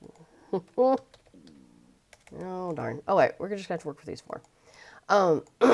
Anyway, they changed it from being only a doormat item to also being a yard, or sorry, a furniture item. So I can put it into, okay, not a yard spot, but I can put it into a furniture spot or a doormat spot. So for example, I could go inside my house, and here, we'll just go inside the house and I'll show you. So I can take up these furniture spots, for example, and I could put a doormat there, and I could take the door and I could put it there. For example, it's a very silly thing, but I can do that. So now what I need to do is I need to put on a costume. So there's 2 options for that. When you first get these quests, you are given this thing, which is 2 basic costume grab bags. And it says, Lobelia Grubb and her friends took some old thing out of the bin and stuffed it into this bag to be handed out. You probably won't know what until you've put it on. So you click on the thing, and now I am equipping a costume. It is a temporary costume. It lasts for, excuse me, I can't remember if it's 6 hours or 2 hours. But, so there's my costume. I'm supposed to look like an orc. I think in... there's one of the instances of the Moria cluster where they wear stuff like that. But anyway, I'm now in costume. So I can go over to this mint turtle and I can click on it, and my character leans in and I grab some mint turtles. And now I have a mint turtle in my inventory. I can even click on it. It says not too minty, and the nuts inside are superb. I can click on it and consume it, which is neato because then that starts a deed. Treats or trickery, just a taste. 1 of 8. So I need to try 1 of each of the 8 different kinds of treats. If I am successful at that, then I get a title Sweet of Tooth. So I can go outside and we'll look at, let's see, Mad Baggins Gold. Let's go grab some Mad Baggins Gold. Hey, I have a Mad Baggins Gold in my inventory now, somewhere. Where'd it go? Oh, there it is. It took a minute to show up. Okay. Now, I have an effect on me, too, actually, at the moment. says, don't be greedy. So I have a don't be greedy, and then it says mint turtles, and I have a don't be greedy Mad Baggins Gold. So if I try to click on another mint turtle, it says you cannot do that right now because I can't be greedy. So I can't just click on it over and over and over again. And there's a 3-minute gap. So I have to wait 3 minutes if I want to grab another mint turtle or Mad Baggins Gold. I can take the costume off by clicking the button. Egg Arthur points out that the costume goes away if you log off or if you take damage from a mob. So if I go out and get into combat, even taking 1 dot of damage and my costume will fall off. So, you know, there's that. I think I can teleport with it though. Let me see. Anybody know a good neighborhood on Mordor for trick-or-treating? I think I don't have any Mordor information. Oh, thanks. Breeland. Okay, so I gotta go to Breeland. Thanks, Egg Arthur. Yeah, Tiny Josh says, I'm really glad that a lot of the deco items got hook updates. Me too, because small furniture, large furniture, small yard, large yard, what was it? Floor, large rug, small rug, whatever it was. I'm glad that we have a lot more flexibility. All right, let's check in with this far-ranging stable master. Breeland Homesteads. Sounds great. Thank you. So China Josh says, for me, it was a recruitment ad for the Lonely Mountain Band, and as I love Weatherstock, that was a no-brainer for me too. Nice. Yeah. I know, right? It's nice to be able to join in with other people who enjoy the same hobbies that you do in the game. Okay. So Egg Arthur says, go to Crickwent neighborhood. So we're looking for the Crickwent neighborhood. There it is. I'll go ahead and star it in case I come back. So Tiny Josh says it took so much time to have all the treats for the final deed. So what I did is one day I was bored with one of my characters, and we had a neighborhood. And this is before the update when all of the treats were only allowed to be on doorstop spots.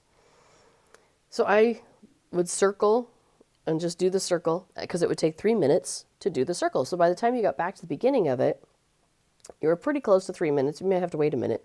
So while I was waiting, I would just consume all of the treats that I had. And then I would wait and I would start and do the circle again. And I'd just do the circle. And, you know, so it's like, do the circle, eat the stuff. Do the circle, eat the stuff. And I just did that while I was like watching videos or something. It took a little while, but you know, it was, I don't know, it didn't. Anyway. Okay, so we're looking for 1 Long Street. Oh, I'm on Long Street. Oh, it's probably already, have I already passed it? Yep. Thanks. Hey, I haven't done ingredient crates with this character today. Sweet, thank you for having those in your yard. We have them in the neighborhood where a bunch of us have houses, but I haven't done it yet. Okay, so you can see that there's a treat mat here with marshmallows, which I don't currently have a debuff on that, so we'll grab some marshmallows. And let's see. Egg Arthur says, one of the trees is on the doormat, the others are inside. Sweet, thank you. Well, let's go inside. So what all have you got going on here? You've got a mural alcove turned around. How clever. It's like a little wall. Yeah, so these are travel items, so that's really handy to have those there. I can understand that. Here's some honey bears. Let's grab some honey bears. Cool. Nice. Another travel item. I like how the jam treats are right there in the door jam. Ha, ha, ha, ha. And then you've got mint turtles, which it's been 3 minutes, so we can get some more. Oh, no, I can't, apparently. Ent bark. Oh, I can't take it because when you're doing the initial deed, was that really a fly in there or just a current? How funny. When you're doing the initial deed, it won't let you take them, although it counts towards the trick-or-treating. All right, so where are we at? Was that the last one? Nope, I need to try... Which one haven't I done? There we go. Okay, so this will be the last one for the deed, Licorice Twist. Ta-da! Try 8 different treats. You donned the costume and went door to door, from door to neighborhood door, but have you tasted each kind of treat? So now I have the deed, Sweet of Tooth, completed. Excuse me. Which then opens up a new deed called Consume Many Treats, or sorry, that's what you do. So I need 20 of whatever. And it's called Second Helpings is the name of the deed. And if I do that one, I get a title, Well Treated. But for now, I have the title Sweet Tooth. I mean, that's accurate, but we'll just leave it for now. Oh, and somebody is talking about another MMO. So cool. Anyway, so yeah, so now I have done as that quest that I was supposed to do for the Hobbit back at the party tree. She also happens to be in the middle of the neighborhood, so we'll go talk to her real quick. So Real Tough says also if you go to Knock House and One Long Street, they have all the treats inside. Nice. So that's what I appreciate is that, especially after you've been on a server for a couple of years, like your characters end up with all of the treats, and so you're able to, excuse me, put it together for, yeah, I put it all together in one spot, which is really handy. So let's see, our little hobbit friend should be, there she is, Begonia Grub. You'll find her at the party tree, but she's also in all of these original neighborhoods. I don't think she's in the premium neighborhoods. I think we were looking for her the other day. But, excuse me, but we did find her here. By the way, B4 will be streaming after me, and I will be wrapping up in not too long. So, let me poke him and let him know, in case he's not listening.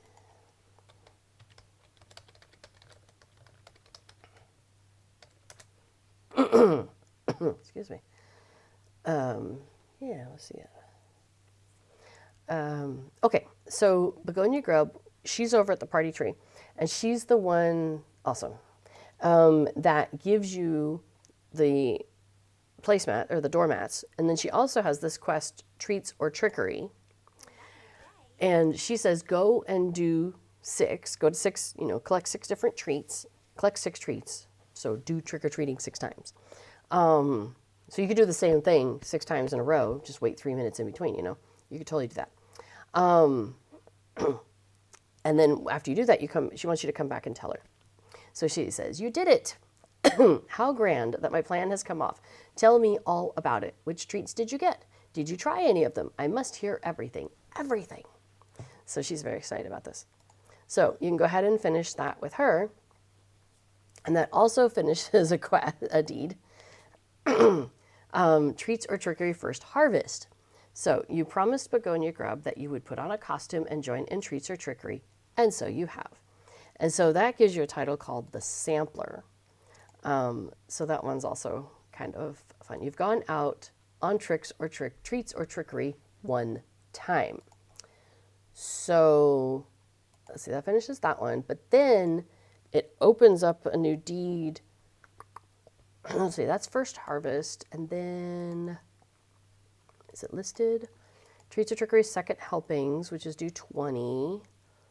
And then, yeah, there's another one which is due each of them, eat one of each, like 20 times, 8 times. You have to consume the same treat X number of times, I forget. Anyway, yeah. Excuse me. All right, well, my cough is definitely trying to make a comeback. So I am going to be wrapping it up here quite soon. So yeah, so Real Tough is also pointing out that Knock House, One Long Street also has all the treats inside, just like Egg Arthur's does. Oh yeah, Egg Arthur says he used the Knock House one until he could get all the treats. That's awesome. Awesome. And so B4 will be coming on here in about 5 or 10 minutes. Excuse me. Talking about plugins, focusing on Festival Buddy 2 that we were just using today. And thank goodness there was a way in there to change my map choice, because that would have been annoying if I hadn't had that option, huh? And picked the wrong map, as I did. Oh, so for the treats or trickery, I wanted to point out. Oh, I'm going to need another drink.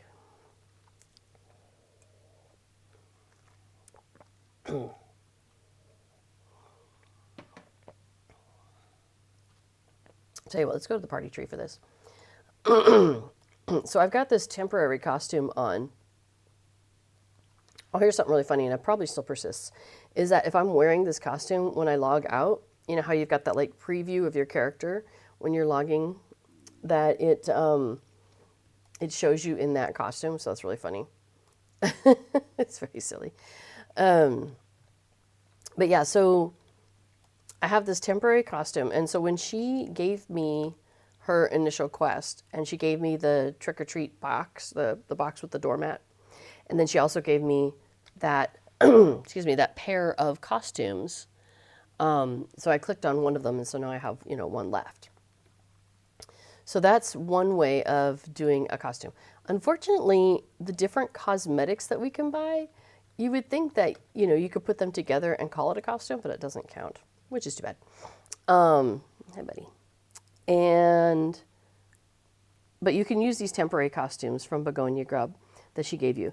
If you want more of those, you can buy them from Mogo Brace Girdle here. He has, there it is, basic costume grab bags, and you can get a pack of 3 for 1 festival token, so that's not so bad. Hi, thanks, honey.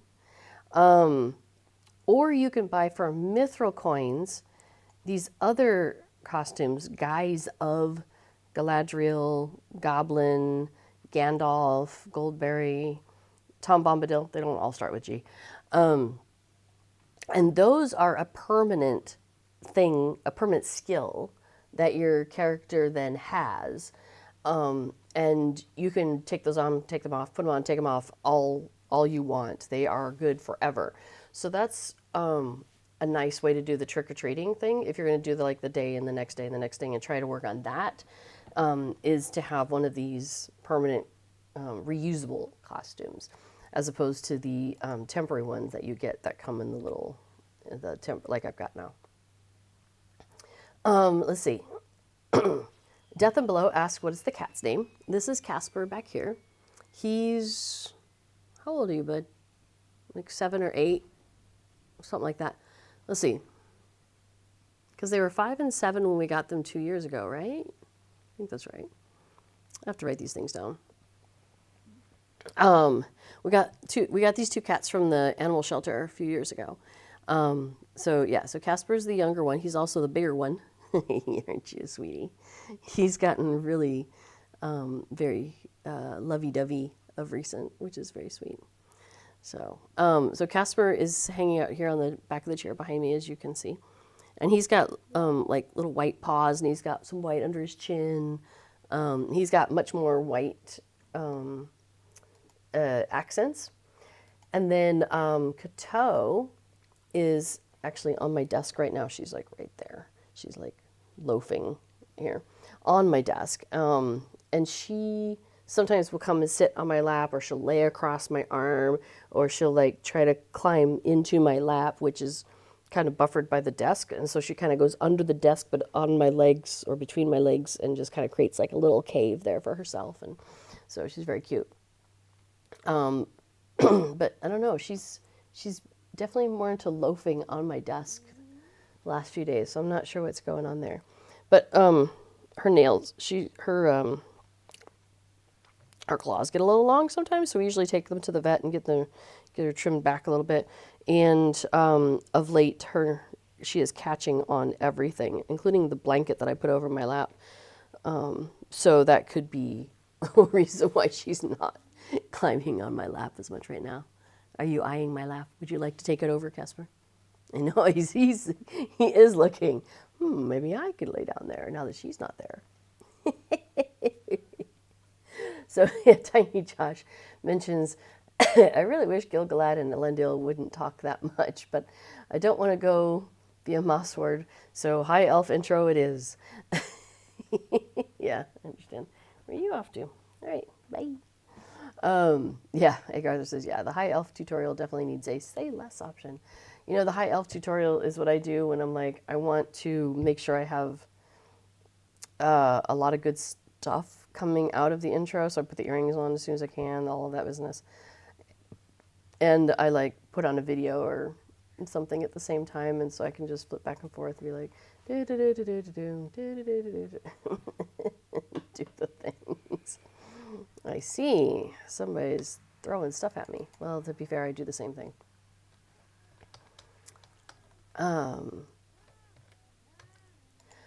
Anyway, so I'll be wrapping up and not too long. Oh, hey, did I get the box? I did.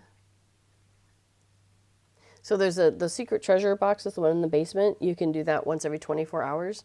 But the ones upstairs that give you extra stuff, oh, I can't get to it. I have to, never mind. I was going to go through the burrow. You can't go through the burrow to get there. You have to go through here to get to the burrow. It's a one-way thing. Bum, bum, bum. You can do these once an hour, so I'll just go grab some extra tokens real quick.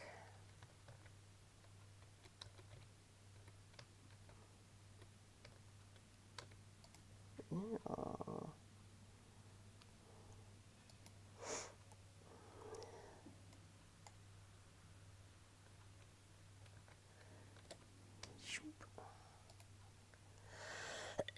Sorry. All right, so that's 3 more tokens. Yay. We'll step out. Because I'm thinking if I have enough, I'll just go buy in the next pony.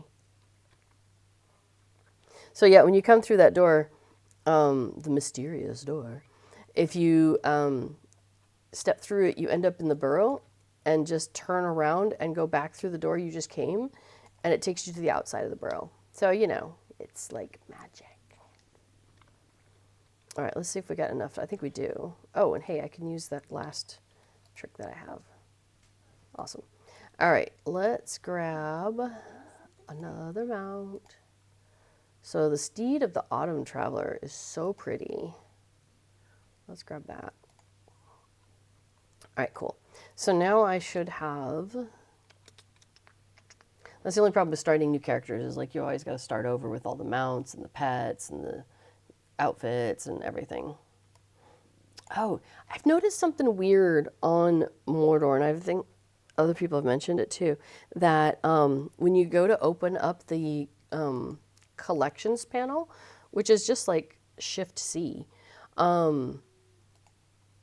it can freeze everything up, first of all, which is what it's doing right now. I'm getting a little message in the background saying, you know, wait for her to respond. I'm like, yeah, well, wait.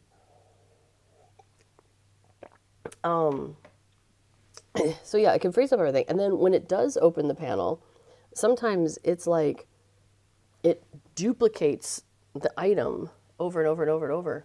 So you just end up with a page with a full, like, yeah, it's really weird. Yeah, Tiny Josh is the same with the crafting. It seems like it's everything with this panel though, with this collections panel, each of the tabs. Oh, but you're having the same thing with the crafting panel, the one where you press T and it gives you those things? Interesting. Well, I know they're still working out some of the kinks on these 64-bit servers.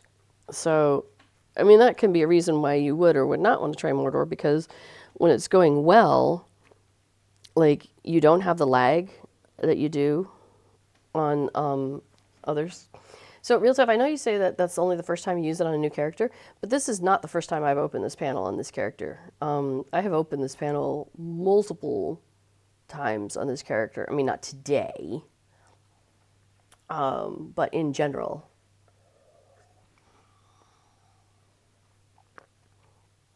But I Real Stuff, I do understand what you're talking about, because, yeah, when the Mordor server first started, I was running into that where it was like the first time I would open it, it would practically crash it, right? Like, it's just like so frozen up. And you'd be waiting and waiting and waiting. It was like, this is crazy. And then you'd go back in and you'd open it and there was no problem. So it seemed like it was resolved, but then I noticed, since then, I can't give you a specific time, that there's times when I go to open something and it's like, there's 2 copies of everything. It's like, I wasn't doing that 2 days ago. You know, that kind of thing. Oh, well. Excuse me.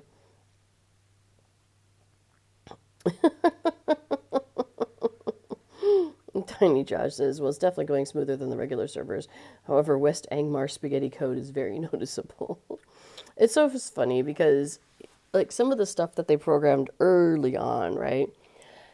I mean, we're talking like 20 years ago, some of the stuff was written. And you don't know what the future is going to hold. So you don't know how scalable you have to make something, right? But they have talked about, I think Scenario has talked about how, like, people will say, hey, can you go into this instance that came out with Mordor or came out with, Eriador or whatever, and, make some tweaks to it. And he's like, no, we can't. Because basically they don't know, because some of the stuff was written by people who aren't there anymore. And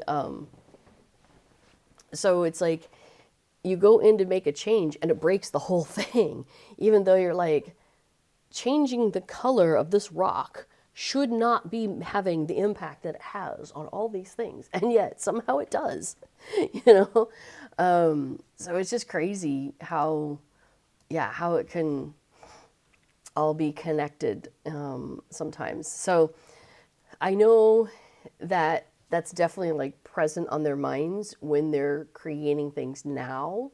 I think they've got that presence of mind to think about, okay, if there's something we want to do in the future, let's make that possible as we can by, not hard coding things this now, or alternatively, they have to hard code it in order to match the way things are otherwise. For example, like the crafting panel, which I don't think I can pull it up right now, but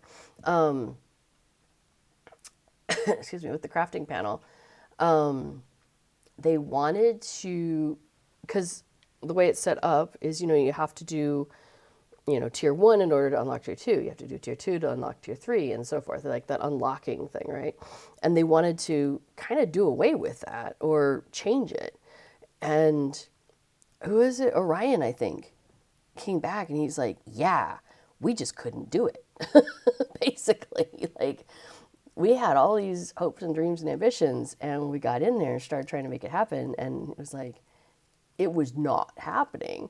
And so he's trying really hard to come up with ways to make it so that you can do like the newer content, the crafting, without having to go through all the previous layers. And that's been a real challenge for them, and I find that really fascinating, you know what I mean? Anyway. Yeah. Arthur, the way Orion put it, the code proclaimed, you shall not pass. Indeed, right? Arthur was saying the black screens in West Angmar were due to texture loading, he's told. Something about the level of detail overwhelming the GPU. But the black screen problem is relatively recent in your experience, last 3 or 4 years, when they redid some of the terrain in Angmar. Never had black screens before that. Before points out that it's sobering to realize that 20 years ago, Google was 6 years old. Oh, you know what? I think I may... It still says it's not responding, but... Before, what's the thing that I could do that... Okay, so here's my concern, is if I say close the program... So I've run into that before, and then my plugins, like, it messed up the plugin code, like the files. And so like all my key bindings went away and stuff like that. Unload them. How do I unload them from a frozen screen? This is where I need like before to come in and yeah. He says, yeah. My options are close the program or wait for the program to respond. Because Lotro client 64, Win64, is not responding. So I keep just clicking wait for the program to respond because I'm like, maybe it will. You never know. Well, either way, I was going to show you what mounts I have, and I was going to show you the mounts themselves, but I think that is unlikely to happen at this time. So, like Arthur says, I should be fine if I wait a while after crashing the client before restarting the client. The file locking is lacking, so different instances can override config files. Hang on a second.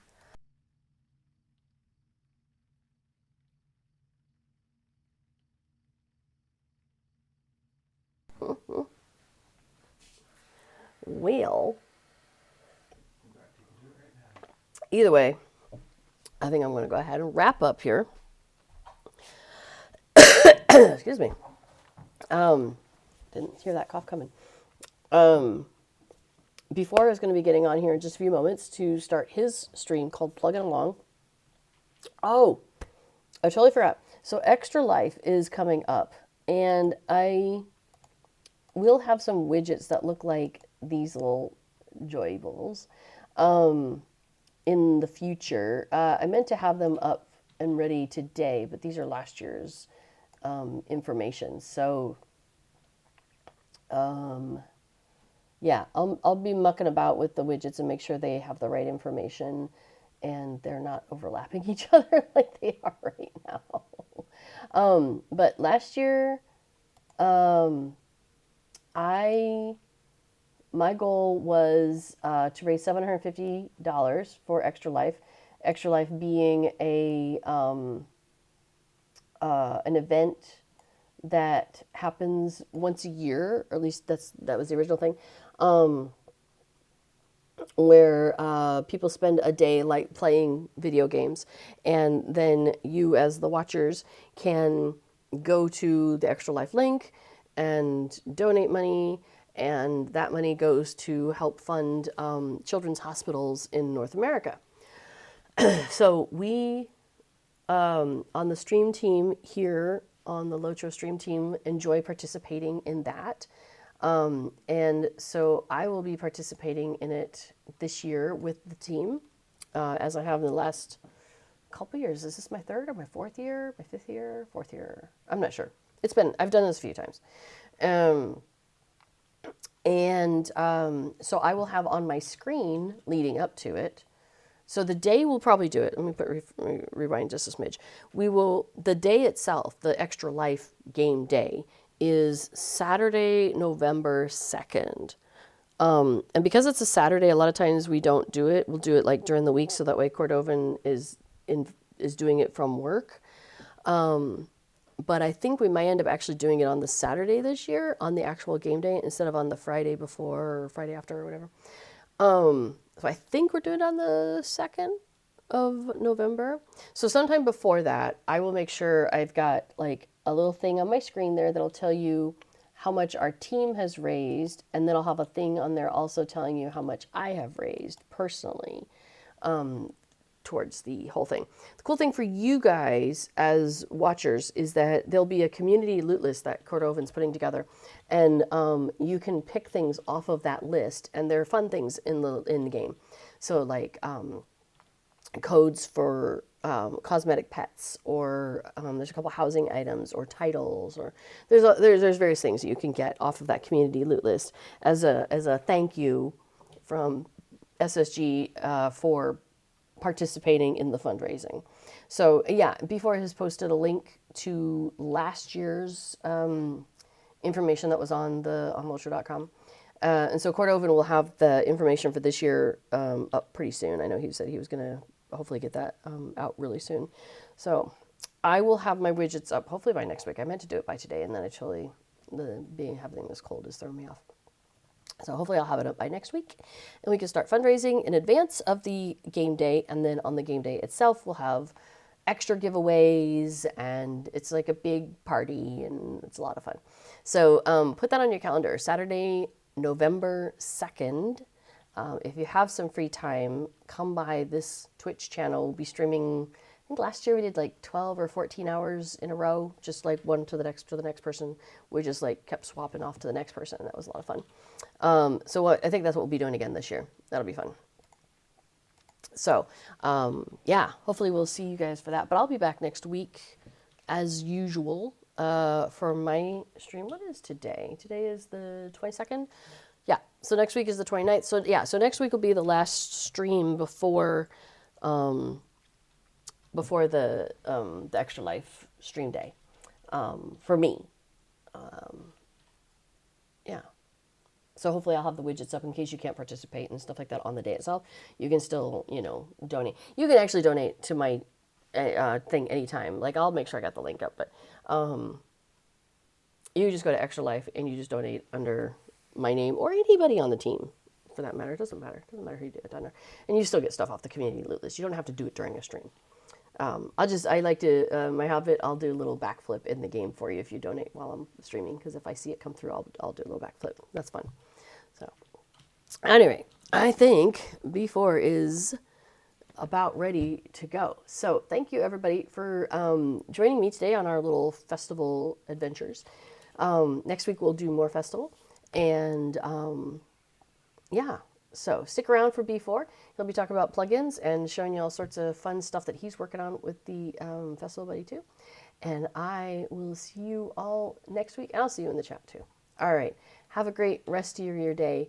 And as always, remember to stay connected to that Hobbit side of your heart. And take care of each other. Thanks, everybody. Bye-bye.